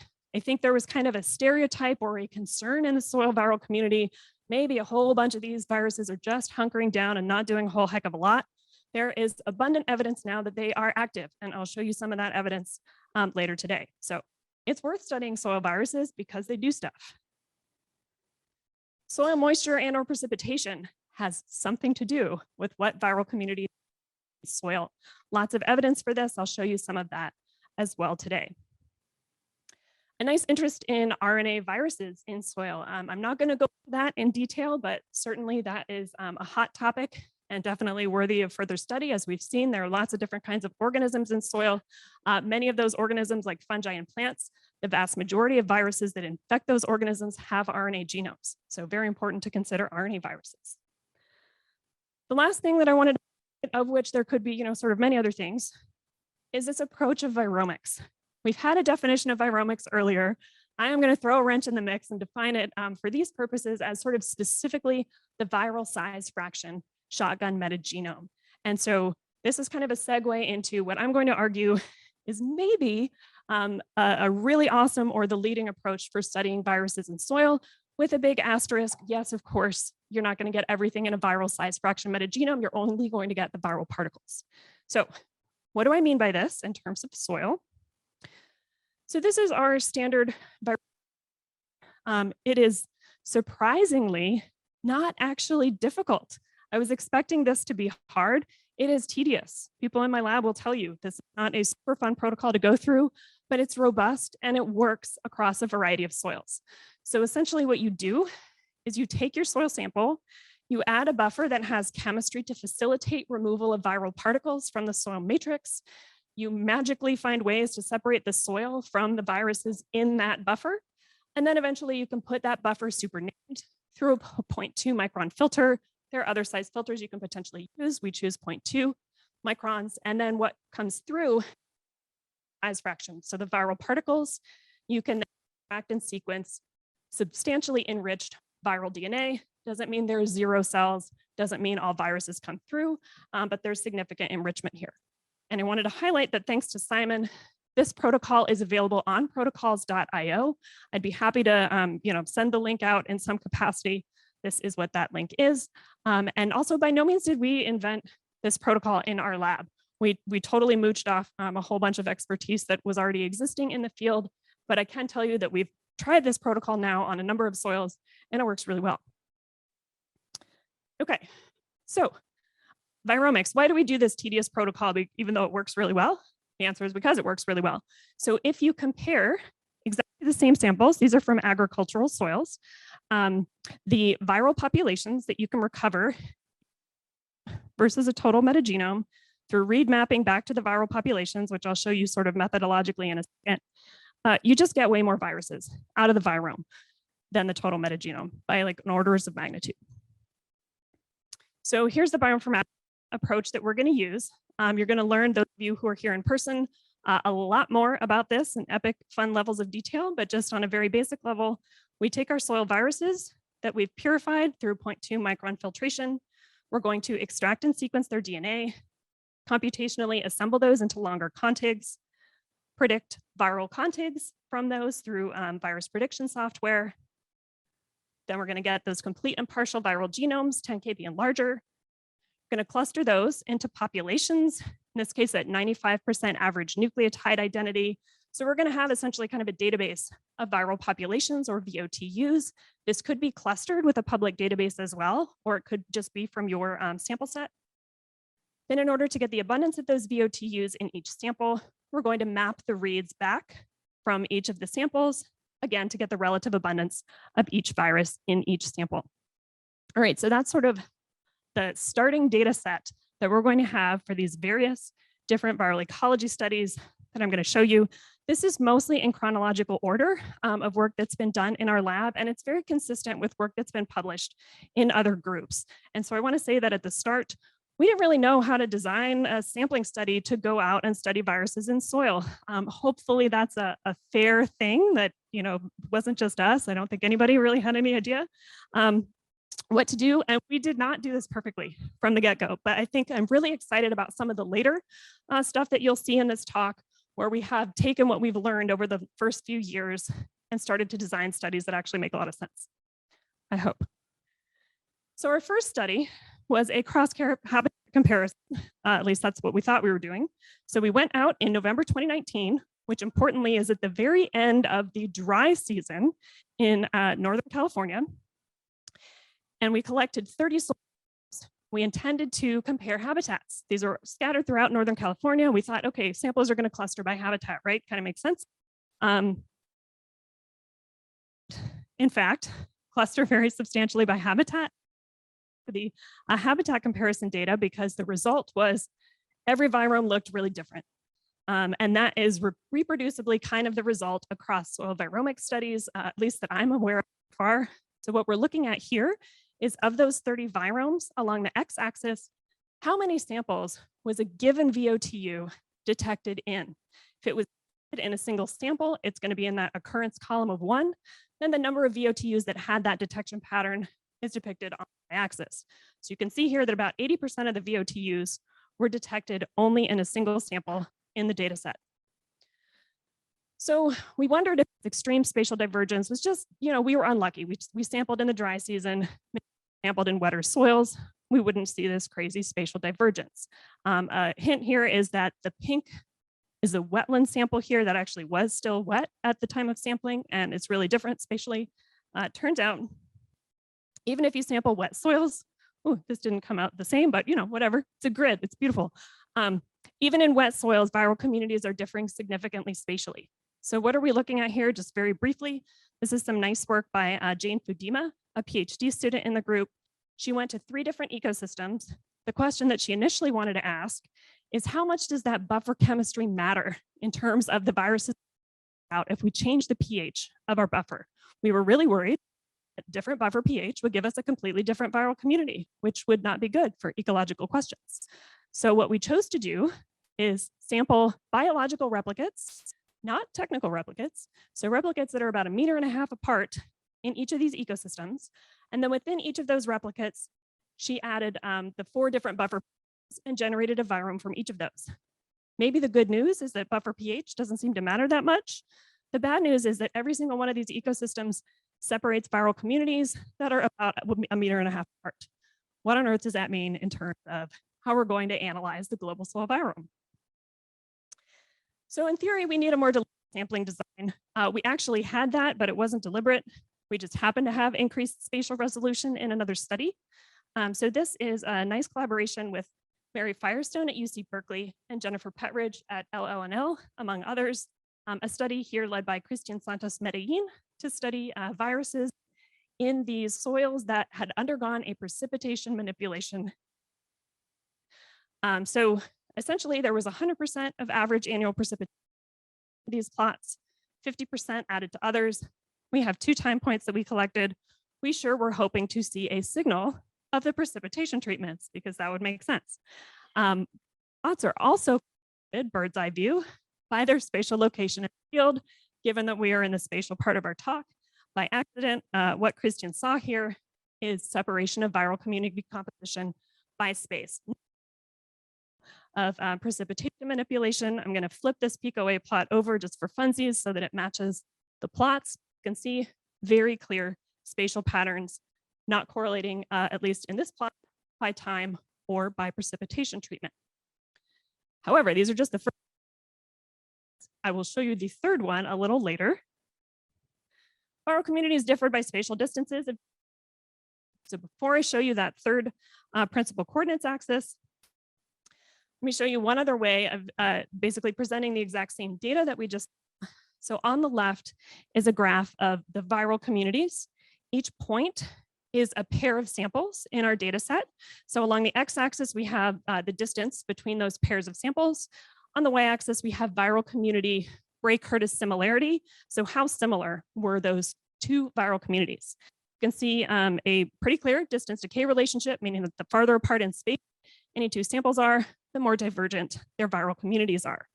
If you consider exactly the same y-axis scale for the bacterial communities now, through 16S rRNA gene amplicon sequencing, there is still a statistically significant distance decay relationship, but it is dampened relative to the viruses. This is a trend I will tell you that we're seeing pretty routinely at this point. I have some ideas about why this might be happening that I'd be happy to discuss, but we do not know. It is biological and real, or it is methodological, one or the other, maybe a little bit of both. All right, so I promised you I would show you that third principal coordinates or the third principal coordinate.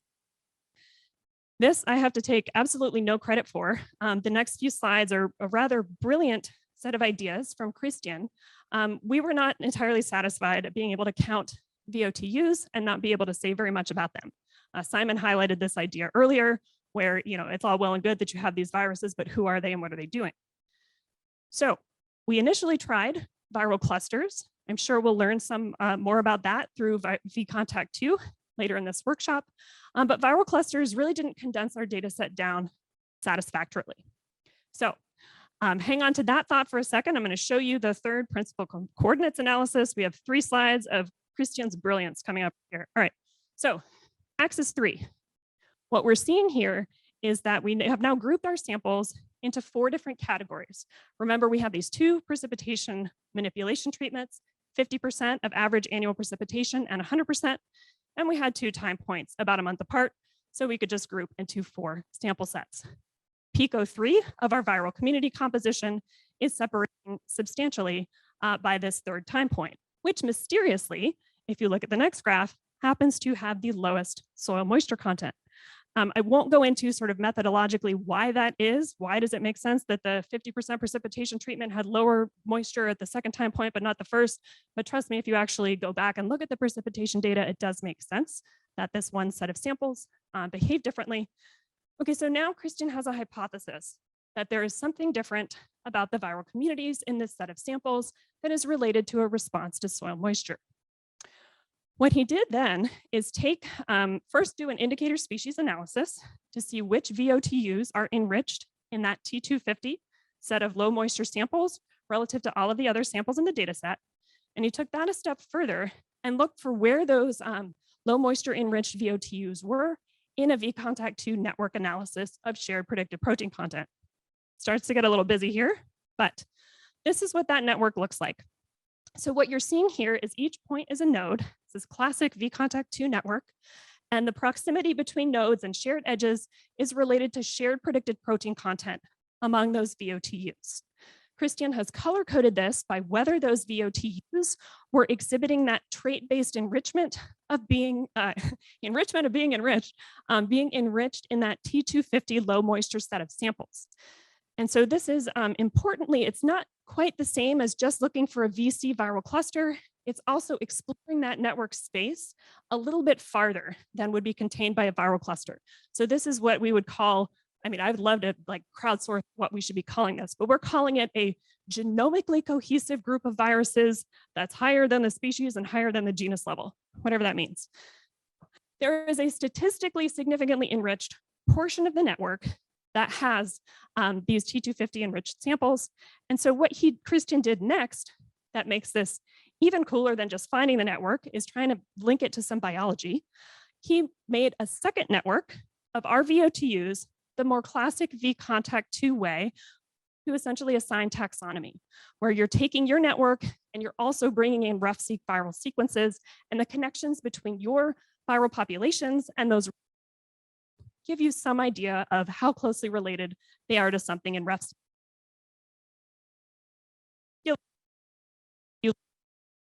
Between any VOTU and the subnet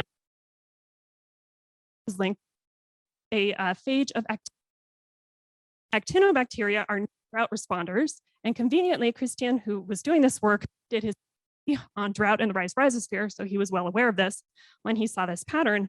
And needless to say, there's a statistically significant enrichment of genomically cohesive VOTUs that are responding to soil moisture, predicted to infect. These are not spatially, confined or restricted to some end of the field or the other. So these are spatially distributed. So hopefully, we think we're seeing a pattern that is irrespective of the spatial heterogeneity. And so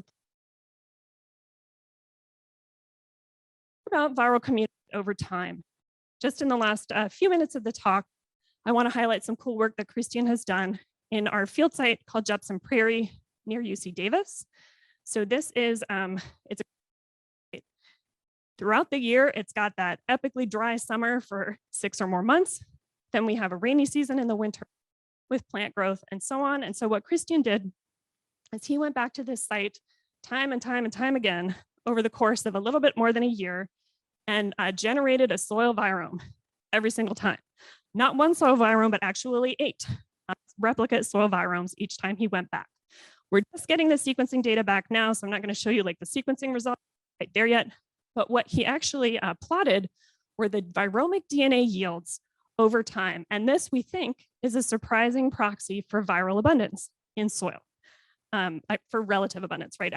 And who knows what the DNA yields mean, but let's take a look at what viromic DNA yields look like over time in these grasslands.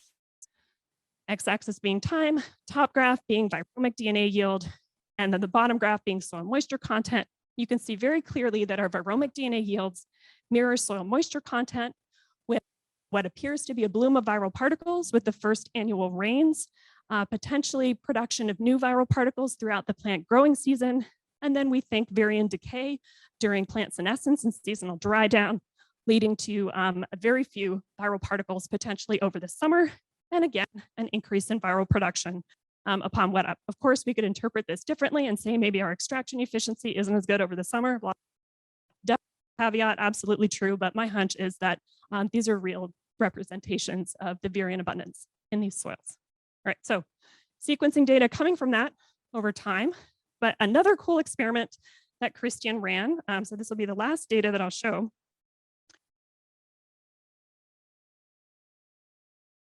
Relatively complicated, and so he went to this really highly replicated tubes with exchange, but microbes can't come in. It's a point. Generated 6 viromes per time point. So individual separate microcosms from homogenized soil. And days measured viral communities. So it is viral change over time. We're going to be a response to adding water to the soil, but what does the trend look like? All right, so here's a principal coordinate analysis. Each point sample, similarity of viral community composition. The biggest separation that you can see along Pico 1 is dry versus wet, the triangles versus circles. Not a surprise, viral community composition changes a lot. But what's really interesting that we genuinely did not expect, the deterministic nature, the reproducible nature across 6 replicate separate microcosms at each time point of viral community compositional succession. You can see in the colored gradient on the left side of the graph. All right, so this is a clear successional pattern, but the question, are viral communities changing subtly over this 10, or is there actually rampant turnover dynamics? I'm leading into this, suggesting that there's probably rampant turnover in dynamics. So we're looking at now essentially the same data graphed a different way. We've now excluded the dry soil samples. We're exclusively at the wet soil samples over time in this plot. And along the diagonal, what you can see in the darker colors are the similarities of those replicates, those 6 replicate viral microcosms over time. Colors are Bray-Curtis similarity of viral community composition. So yeah, within replicates, 70%, give or take, similarity. We, for example, go along the bottom from left to right. Looking at now is pairwise comparisons and the average Bray-Curtis similarity across the time points. So 24 to 48 hours, a bit of a dip. All the way to the end of 24 versus 2 days, about 20% of the viral populations are in those communities. Rampant turn.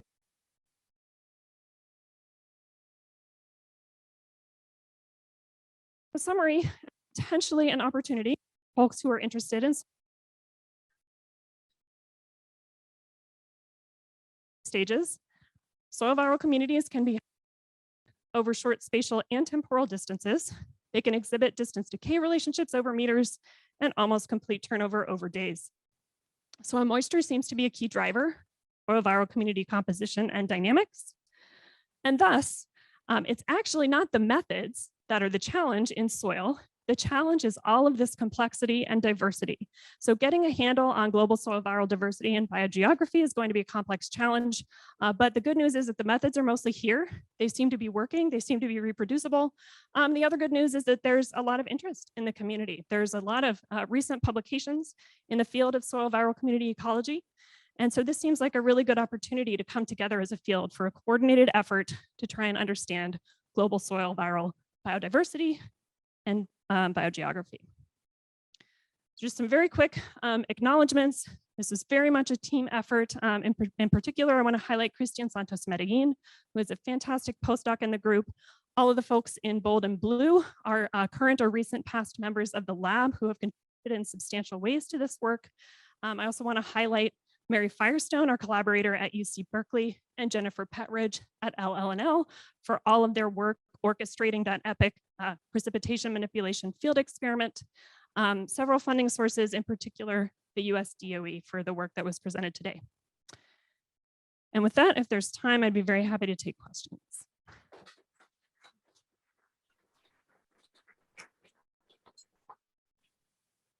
Great, thanks, Joanne. There's a couple questions in the chat, and Mike, you want to go ahead? Can you get a microphone though? Joanne, would you mind handing him a microphone? Really cool talk. Thank you so much. So I'm thinking a lot about how you notice a lot of spatial differences between the virome communities, but not as between the bacteria as they were measured by 16S. Is it, and I'm sure there's a lot of explanations, but I'm wondering, do you know how many of the bacteria that you're sampling in the soil are actually alive? Like, is it possible there's just a bunch of dead bacterial genomic DNA that's diluting the signal? Yeah, that's a great question. That's absolutely one of the likely scenarios, is that this is a methodological artifact, that the viral communities are actually representative of more recently active and more recently produced behavior in the community. And that really jives with the spatial heterogeneity and the temporal heterogeneity. We know in soils that there are not only, sort of relic DNA from dead microbes, but there are dormant microbes. There's all, a whole level of not quite so much activity as there might be in the viruses. So my gut feeling is that that's most of it, is going to be differences in activity. However, there could also be differences in how we are phylogenetically or taxonomically grouping these organisms. There could be real biological differences in dispersal of viruses versus bacteria versus how much they stick. There could also be, but host range, right? So maybe there's, it's not a one-to-one relationship there. So I think it's complicated. I think it probably is mostly activity, but a little bit of everything else, and to be determined. Great question. I'm going to take one from the chat, if that's okay. From the chat, there was they were interested in your virome methods comparison what taxonomic level were you using in your PCA plots? Yeah, the taxonomic level, I believe in every single PICO-A plot that I showed today, I would have to go back and look and make sure, but it was a VOTU level. So that's 10 kb, 95% average nucleotide identity, and sort of the standards that are in that MIU VIG community paper by Simon et al. Yeah. Great. And there's a question right here. Yeah, so I have a comment on the OTU is based on 95%. So we know that virus have a higher rate of mutation. So 95 is kind of overinflating the viral diversity. Why you pick that number and what it reflects? I love this question. There are like 99 people in the audience who could answer this better than I can. It's not entirely arbitrary. I will say that much. It is based on empirical evidence that 95% average nucleotide identity is in the vicinity of where there is a significant drop off in what viruses cluster and group with which hosts. So to say that like slightly less eloquently, or at least differently, it's something like 98% ANI is kind of a cluster of viruses, and then there's a big drop off to less than 95%, a good bit less. So it's sort of, you know, if you have like your almost like bimodal distribution of ANIs, it's a convenient approach. It also seems to match reasonably well to quote unquote species definitions. However, we are also all aware that that is an operational definition. It's an operational taxonomic unit. And to what extent is it actually relevant for the questions that we're trying to ask? That really, you know, remains to be seen. I will say that we've toggled a little bit with that, and the viral community compositional patterns that you see don't change. That's not a surprise. But what, you know, the key is about, I mean, there are lots of keys about viruses, but to predict what viruses are mapped to which hosts and how that sort of a relationship is proceeding, a VOTU is not going to cut it, right? We know full well that you can have like mutations in one gene that's related to surface attachment, and that's really going to, you know, affect your ability to infect. So I think there's an entire session that's kind of devoted to why we have VOTUs at that level, pros and cons. And there are pros and cons. Yeah. Great, thank you, Joanne. We want to move on to keep on time with our online crowd. And that was a great segue, Joanne, for you to say that I think it's on Friday maybe, and Gregory will be presenting on really backing that up. So you can see all the data and judge for yourself. Okay, perfect. Put this back here. And yes, last but not least, we have Arvind Varsani from Arizona State University. And the same way that Matt suggested I do a Viromics overview, he asked Arvind, like, will you do host-associated stuff? Which is, again, very broad. But I guess the main reason is because Arvind has the coolest hosts, basically, in every, everyone, from Gila monsters to penguin in Antarctica. And he's also studying, at least a lot of his focus has been on these small single-stranded DNA viruses, which you didn't hear about yet, but you should learn about. So for all these reasons, here's Arvind. All right, thank you very much, everyone. So before I start talking about, I'd like to do a land acknowledgement for the indigenous communities whose land Arizona State University is situated in. And it's because of their keeping of the land that we're able to operate there.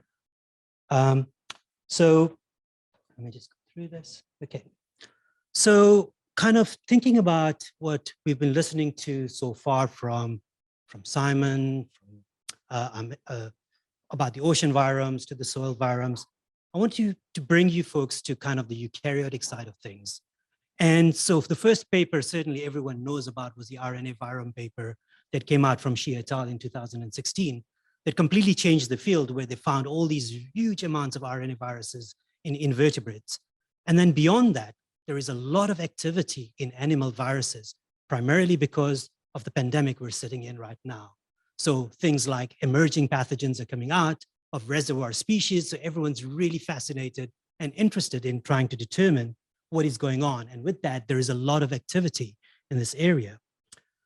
But certainly we need to start thinking about things in the sense that a lot of people are just doing transcriptomics. So now in that kind of a context, do you miss the DNA viruses, especially if they're not being transcribed in an active cell, or if they're in virus particles in a kind of a different state? The other thing that we need to think about within these contexts when we're working with this is, what is our bigger question? With bacterial systems, it's easier because each bacteria, if it is infected, will have phage in it. It's a single cellular organism. In multicellular organisms, we've got a lot more complexity. That is, in animals, for example, not all viruses infect each and every organ. So whenever you're sampling an animal, you want to be very careful which organ you're sampling, because viruses have tropisms. And so for perhaps on the skin, you will find a lot of papillomaviruses. On mucosal surfaces, you'll find papillomaviruses. You'll never find them in the bloodstream. So in those kind of things, you need to start thinking about what your bigger question is. Similarly, when you're studying plants, you've got the same thing. Not each and every leaf is infected, because the viruses move through the plasmodesmata, they infect certain parts of the plant. So again, are you going to do a whole plant? Are you going to work with a particular leaf? And in that context, it's very important to start thinking about this. Now, beyond this, one of the bigger things that I encourage people to think about is, what are your bigger questions when you're studying viromics? So if you're an evolutionary virologist like me, then for me, the bigger questions are, what are the drivers of evolution? Certainly, the one that we do know is nucleotide substitution. And to try repair nucleotide substitution through substitution again is very inefficient. So viruses are very clever in a way, because certain viruses during co-infection, they can swap templates during replication and form these chimeras. And through this chimeric mechanism, they're able to explore sequence space very rapidly. And in our laboratory experiments, we've shown that viruses can explore 10% sequence space, not 5% ANI, 10% within 30 days, very rapidly, okay? So this mechanism is very, very important in evolution of viruses, and HIV is using this as a tool, and so is SARS-CoV-2 right now. There is evidence of recombination in SARS-CoV-2. But the more interesting part comes in is reassortment. Viruses also have multiple components or segmented genomes. The reason why we get influenza vaccines every year, because of the segmented genomes, the outer surface of the membrane changes. So the neuraminidase and the hemagglutinin changes through reassortment during a co-infection in a host. And as a result, we get new variants coming through.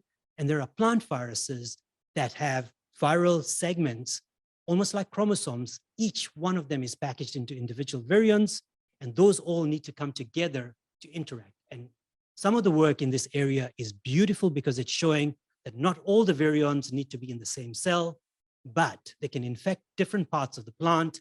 And through a mechanism of trans movement, those proteins can go to cells where some of the replication is taking place. So there is a really beautiful concept of cooperation taking place that you can try bringing concepts of psychology of cooperation and conflict in these kind of scenarios. So when we're looking at all of this, we want to try and address certain things in viromics, certainly. Are we addressing diversity? Do we want to address the abundance of these viruses given a particular ecosystem? Are we trying to understand the ecology of viruses? And certainly disease ecology is disease ecology from an etiological angle is a big thing that we're always looking after. We see major die-offs of certain animals or certain plants, and everyone's like, okay, what is an etiological agent? We go out into the field and try identify that. But the bigger things that we need to start thinking about are things that people haven't thought about, and those are virus-virus interactions. We do know about in mammalian systems, for example, herpes virus is able to suppress HIV infection. And so in these kind of situations, do we have virus-virus interactions that actually are very important in this community ecology that we think about? So today what I'm going to do is I'm going to kind of take you on a little journey with snippets of information on DNA viruses, mainly double-stranded and single-stranded DNA viruses. Even though we work with RNA viruses, I'm going to focus today more on the DNA side of things. And I'm going to focus on single-stranded DNA viruses, mainly anelloviruses, circoviruses, Gemini, and a little bit of nanoviruses, primarily because these are small genomes and we can study them really well by having full genome sequenced, and then from there, kind of infer a lot of information. Now, the bigger thing here for us is that some of these viruses share domains, and those domains are very important because as an evolutionary virologist, you want to figure out where have these viruses evolved from. Do they all have a common ancestor? Have they come out from multiple different ancestors? And some of the things we're finding is that some of these viruses, especially the single-stranded DNA viruses that have a helicase domain. These helicases, we all know from central dogma, are very important in replication because they're separating double-stranded DNA. But single-stranded DNA viruses go through a double-stranded intermediate during replication. So these helicases are very important because they're also pretty much involved in replication of all different genomes. So when we look at these helicase domains of these viruses and other things, we start noticing trends that in some cases, these helicase domains are shared between plasmids and double-stranded DNA viruses. So single-stranded DNA viruses are not an isolated entity. They're indirectly connected by these domains of functional proteins. And through these mechanisms, we can start inferring where have these plasmid-like elements gained certain things, lost certain things, and then evolved to become a variety of different viral elements. Within this context, we can go deeper when we start doing metagenomic analysis and viromics of these viruses. When you get larger data sets, we can actually look at those data sets in greater detail and query these protein sequences to try and infer some sort of evolution pathway in this case, where here a helicase domain has been acquired by some sort of a plasmid ancestor, giving rise to a variety of groups of single-stranded DNA viruses. And then beyond that, you've got an ancestral sequence that then gains a jelly roll capsid protein, leads to the formation of circoviruses. And then from here, we're not really sure what goes on before the genesis of parvoviridae, which then split, result in some polyomaviruses and papillomaviruses coming through because these all share these helicase domains. So within these domains, there is a lot of chimerism. And these chimerisms are very important because it tells us about evolutionary relationship. Even within a protein, there are two domains and there is a lot of recombination that has taken place evolutionarily. But some of these genomes are also accommodating in the sense that there is genome plasticity. They're able to expand and contract by gaining elements from here and there. And this is very important because that means they can adapt to new environments. So within this kind of a context, we need to start thinking about what has been going on in nature. Why have viruses spread from one part to the other? And what are the mechanisms they're using it? So here is an example of these very, very beautiful multi-component viruses that we've been studying. And these, in fact, bananas in this case, one of them. And we can actually sequence all the components, look at the reassortment, look at the recombination, remove all those signals. And then we do know the molecular rate at which they're evolving.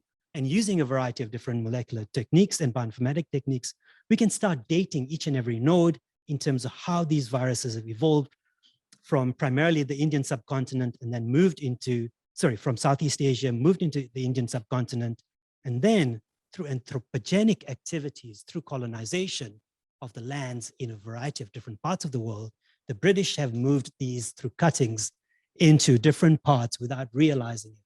So humans have been very, very important in dispersal of viruses. But the other thing that we don't think about, and this is where Joanna's work comes in, is soils and dust. So in Arizona, we have these haboobs that come out. These are dust storms that come out from the Sonoran Desert, and they come and dump in all of these dust storms into the Phoenix metropole area. And we've been monitoring some of these dust storms to figure out what they're carrying. And in there, we find viruses. Yes, not surprising. But we find viruses, some of them are plant viruses that are actually from degraded plant material. In Arizona does have a huge amount of agriculture. And so from there, we're seeing viruses from the cotton fields. So those of you who know about Pima cotton, it's a prized cotton, is from Arizona. And so from those kind of things, and cattle ranches, we're seeing viruses in cattle in these dust storms. So are they viable? We don't know, but they are being moved around in that context. The other thing that we also want to think about is how are these viruses moved around through legal and illegal trafficking of animals? And this is a big thing. And here is a parrot, a virus that infects parrots. Some of these parrots live to about 100 years old, but it actually has a lot of deformities in terms of its pathology. And we can very, very quickly look at these viruses in the birds and actually forensically quickly tell people where these viruses have come from. And in this case, what I've highlighted here is someone in New Caledonia, the Pacific island of New Caledonia, has acquired a pair of breeding parrots from Europe, and as a result, infected his entire breeding flock. But when we look at breeding facilities in Poland, this is where you're seeing recombination at its pretty much max. These viruses are recombining like crazy in these breeding facilities. So what is happening is animals are being trafficked into these central locations. They're put in an aviary. We travel, we go to a hub. We're stressed when you get to an airport. We're cranky. We've had a horrible flight, and we're stressed, and we're going to succumb to some sort of an infection. These animals are then being exposed to pretty much everything. And then through there, the viruses are recombining, and we're finding genomes that are 70% recombinant in these breeding facilities, and then they're moved out. So you're seeing some really, really bizarre patterns taking place. Now, the other thing that is very important is going back to modularity. These segmented genomes, I was talking about modularity. To me, they're fascinating because I see them as accessories that they can change the modules and swap modules to adapt to an ecosystem. But viruses do that in other systems. Here's an example of a pox virus. Pox viruses are large, 250,000 bases. And here, there is a pox virus called myxoma virus that infects rabbits. But in the Iberian Peninsula, there has been this weird 10-year cycle that every 10 years, a virus emerges and then hits the hares and has a major decline, then comes back up and so forth. And what we found is there is a recombinant cassette, a 4-gene cassette has been actually acquired and changed the host range of that entire virus. So it's gone from rabbits to hares by just acquiring 4 genes. And those 4 genes, we don't even know where they've come from. And this is pretty much what we're looking for.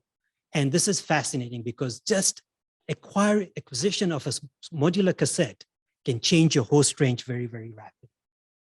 Okay, so here I've kind of given you some ideas in terms of how things emerge, how they spread, and how viromics in this kind of a context, not just from looking at comparative analysis of one population here to another, you can look at it from a different angle as well.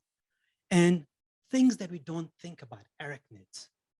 People don't care about arachnids other than when they bite you, all right? Or those of you who are fascinated by spiders because they have 6 sets of eyes, you know? And you're like, wow, this is amazing. Like, how are they processing so much in terms of the content? Maybe they operate in Fourier space. But when we start looking at these things and we look at viruses in arachnids, we find them. They find fascinating viruses like polyomaviruses, including not only in scorpions in Arizona, people have been looking at them in other spiders, and we start noticing these things.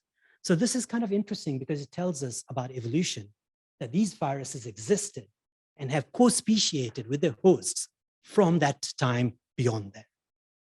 And this is where I highlight some of Mike's work. And Mike's done a lot of work in part of his PhD project, looking at viruses in a variety of different animal tissue. And here I'm just highlighting some of the work he has done, looking at single-stranded DNA viruses. Here are the viruses that we've actually put into some sort of a classification at a family level. All of these viruses down here, all these clusters each represent more or less one family that hasn't been classified. So you can imagine how much diversity still there is out there to tap, and we haven't even hit the surface, to be honest.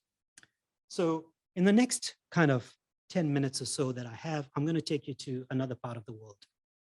And I'm going to take you to a part of the world where we know very, very little about viruses, and that's the Antarctic. And in the Antarctic, my group's been working with a variety of different animals. So we work with pinnipeds, we work with penguins. Who doesn't like penguins? Everyone loves penguins and the tuxedos. And so we've kind of put in a lot of effort trying to study penguins. I'm involved in a project where we're looking at impacts of climate change on foraging and breeding success of the penguins. But with that, we get a lot of samples. And so with that, we're looking at viral diversity and dynamics in these kind of animals. But we're also looking at Antarctic fish. And then we've got some of these birds called the South Polar skuas. They actually travel from the Northern Hemisphere all the way to the Southern Hemisphere to the Antarctic to breed in the austral summer. So you've got these migratory birds that are coming in. And a lot of the Antarctic virology has been old school. Not surprising, people who went to the Antarctic were like, oh, can we find Newcastle disease virus? Because there's a poultry industry. So we have tools to study Newcastle disease virus, which was serology based.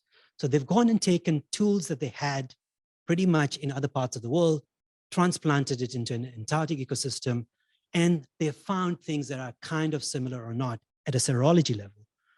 But when we start looking further, we've been mapping out viruses in these Antarctic systems as best as we can at a molecular level through using kind of high throughput sequencing approaches and a viromics approach.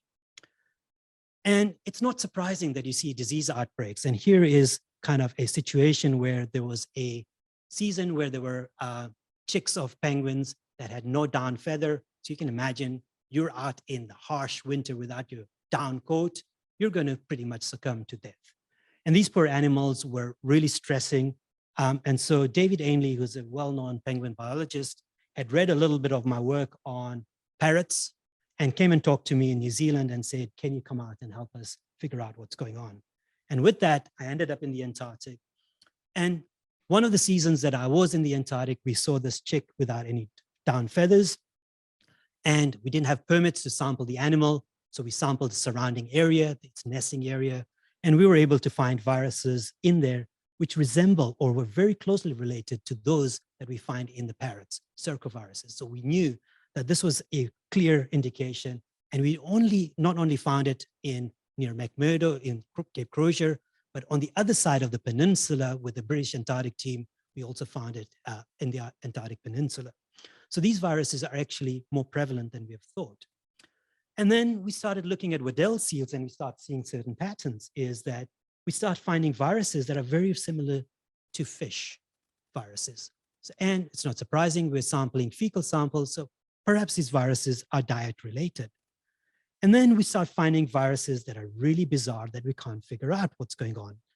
And this is a very important one because the more we look at this virus here that we found that we don't know much about, we start looking at genomic elements that people have deposited in public databases, and they're very similar to those of tapeworms. And we know helminths pretty much occupy all animals' guts. So we're now beginning to determine who putative hosts are by determining these kind of traits, because some of these viruses integrate into the chromosome of the animals, and we can use those signatures to start determining these proxies. And things that we never expected. We know about papillomaviruses in mammals and avian species. We never expected to find them in fish. And we found them in fish in the Antarctic. And then Mike was involved in some work where his PI, Chris Buck, was buying supermarket fish outside NIH. And they found papillomaviruses in fish as well. And it's not surprising, these fish papillomaviruses stick out like a sore thumb to the rest of the papillomaviruses that we see. And in the same way, we find other oncogenic viruses, and papillomaviruses are oncogenic viruses, and polyomaviruses are oncogenic as well. And we keep finding these in a variety of different fish. So people, if you don't look, you will not find. You start looking, you're going to start finding these viruses in unique ecosystems. So to kind of start gearing down into something really fascinating is these anelloviruses. These anelloviruses are found in all mammalian species, and they're unique because they don't have a capsid protein. They only have a replicative element-like sequence in there. So we have no idea what is going on. Sorry, the other way around. They have a capsid protein-like sequence, but nothing that is similar to something that can replicate them. So our hypothesis is that some other virus is enabling their replication, but they're also a very, very good indication of immune function. We find them in high abundance in individuals that are immunosuppressed. And we look at them in the Weddell seals in the Antarctic, we find high diversity of them in 23 animals. And this is pretty much the diversity of what is mapped in all primates in yellow. So this is kind of fascinating. And we can start looking at congruence of phylogeny in terms of the hosts on one side, which is here, and the viruses. We see some level of congruence, but at some point there seems to be multiple lineages that existed that have co-speciated with their hosts. And in a similar thing, we can start looking at big cats, and we've been working with big cats in this kind of a context to try and figure out what is going on in big cats with viruses and immune suppression. And every now and then we start finding viruses in their diet that are derived from animals that they're fed on, like rodents. So To kind of square this off, I want us to think about things a little differently when we think about viromics. It's very easy to go and annotate things, but our annotations are very important because it gives us some sort of a context to what that virus is. But viruses share proteins, and they can be DNA viruses or RNA viruses, yet those share similar proteins in terms of capsid fold and some sort of modularity. So it is important at times to notice, such as this single jelly roll is found in RNA and DNA viruses as well. So at times, if we do not have full genomes, we might be misbinning these groups into different taxa as RNA or DNA. So that's something to think about. And we can also start layering things. And I think this is something that we should be doing more, is to start studying coevolution of viruses by layering by their hosts or putative source, coupled with where they are found and what their genomes are like. And then it's not surprising in a lot of instances that we begin to see plant viruses interacting with arthropod viruses as well as fungal viruses, because all of these are interacting together, because we know about mycorrhiza below the ground, above the ground. We know insects are very, very good vectors of viruses. Have these systems co-evolved to be in that setting? So this is something that we should start thinking about more within the context of viromics. So within that, I would like to thank a lot of people who are involved in this. It's a big group of people who have been kind of contributing. And with that, I'll take questions.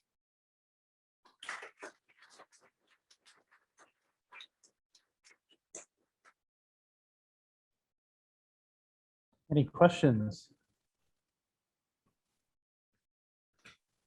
Elena, go ahead.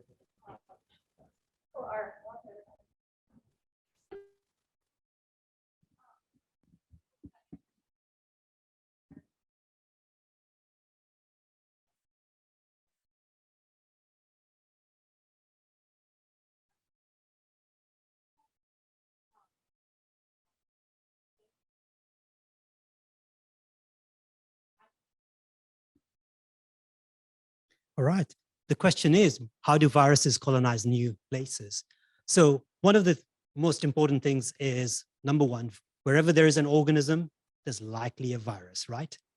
And if all viruses were fatal in terms of their etiology, there would be no organisms present on the planet today. Simple as that. So viruses must be doing something good, right? That's the first thing. Second thing is how viruses colonizing things. So with organisms moving and colonizing things, they have moved with their hosts likely. Now in the marine system, it's quite different. Now the marine system, we've got things that are very, very different to what they were before in the 1950s, maybe even to the early explorers. So as the shipping routes have improved, now there is very, very high level of kind of control in terms of where the ballast water of ships gets released. But you can imagine ballast water of ships from one place to another being released. And that way, even though the ocean currents don't carry those viruses, they're being released through vessels. That's one thing.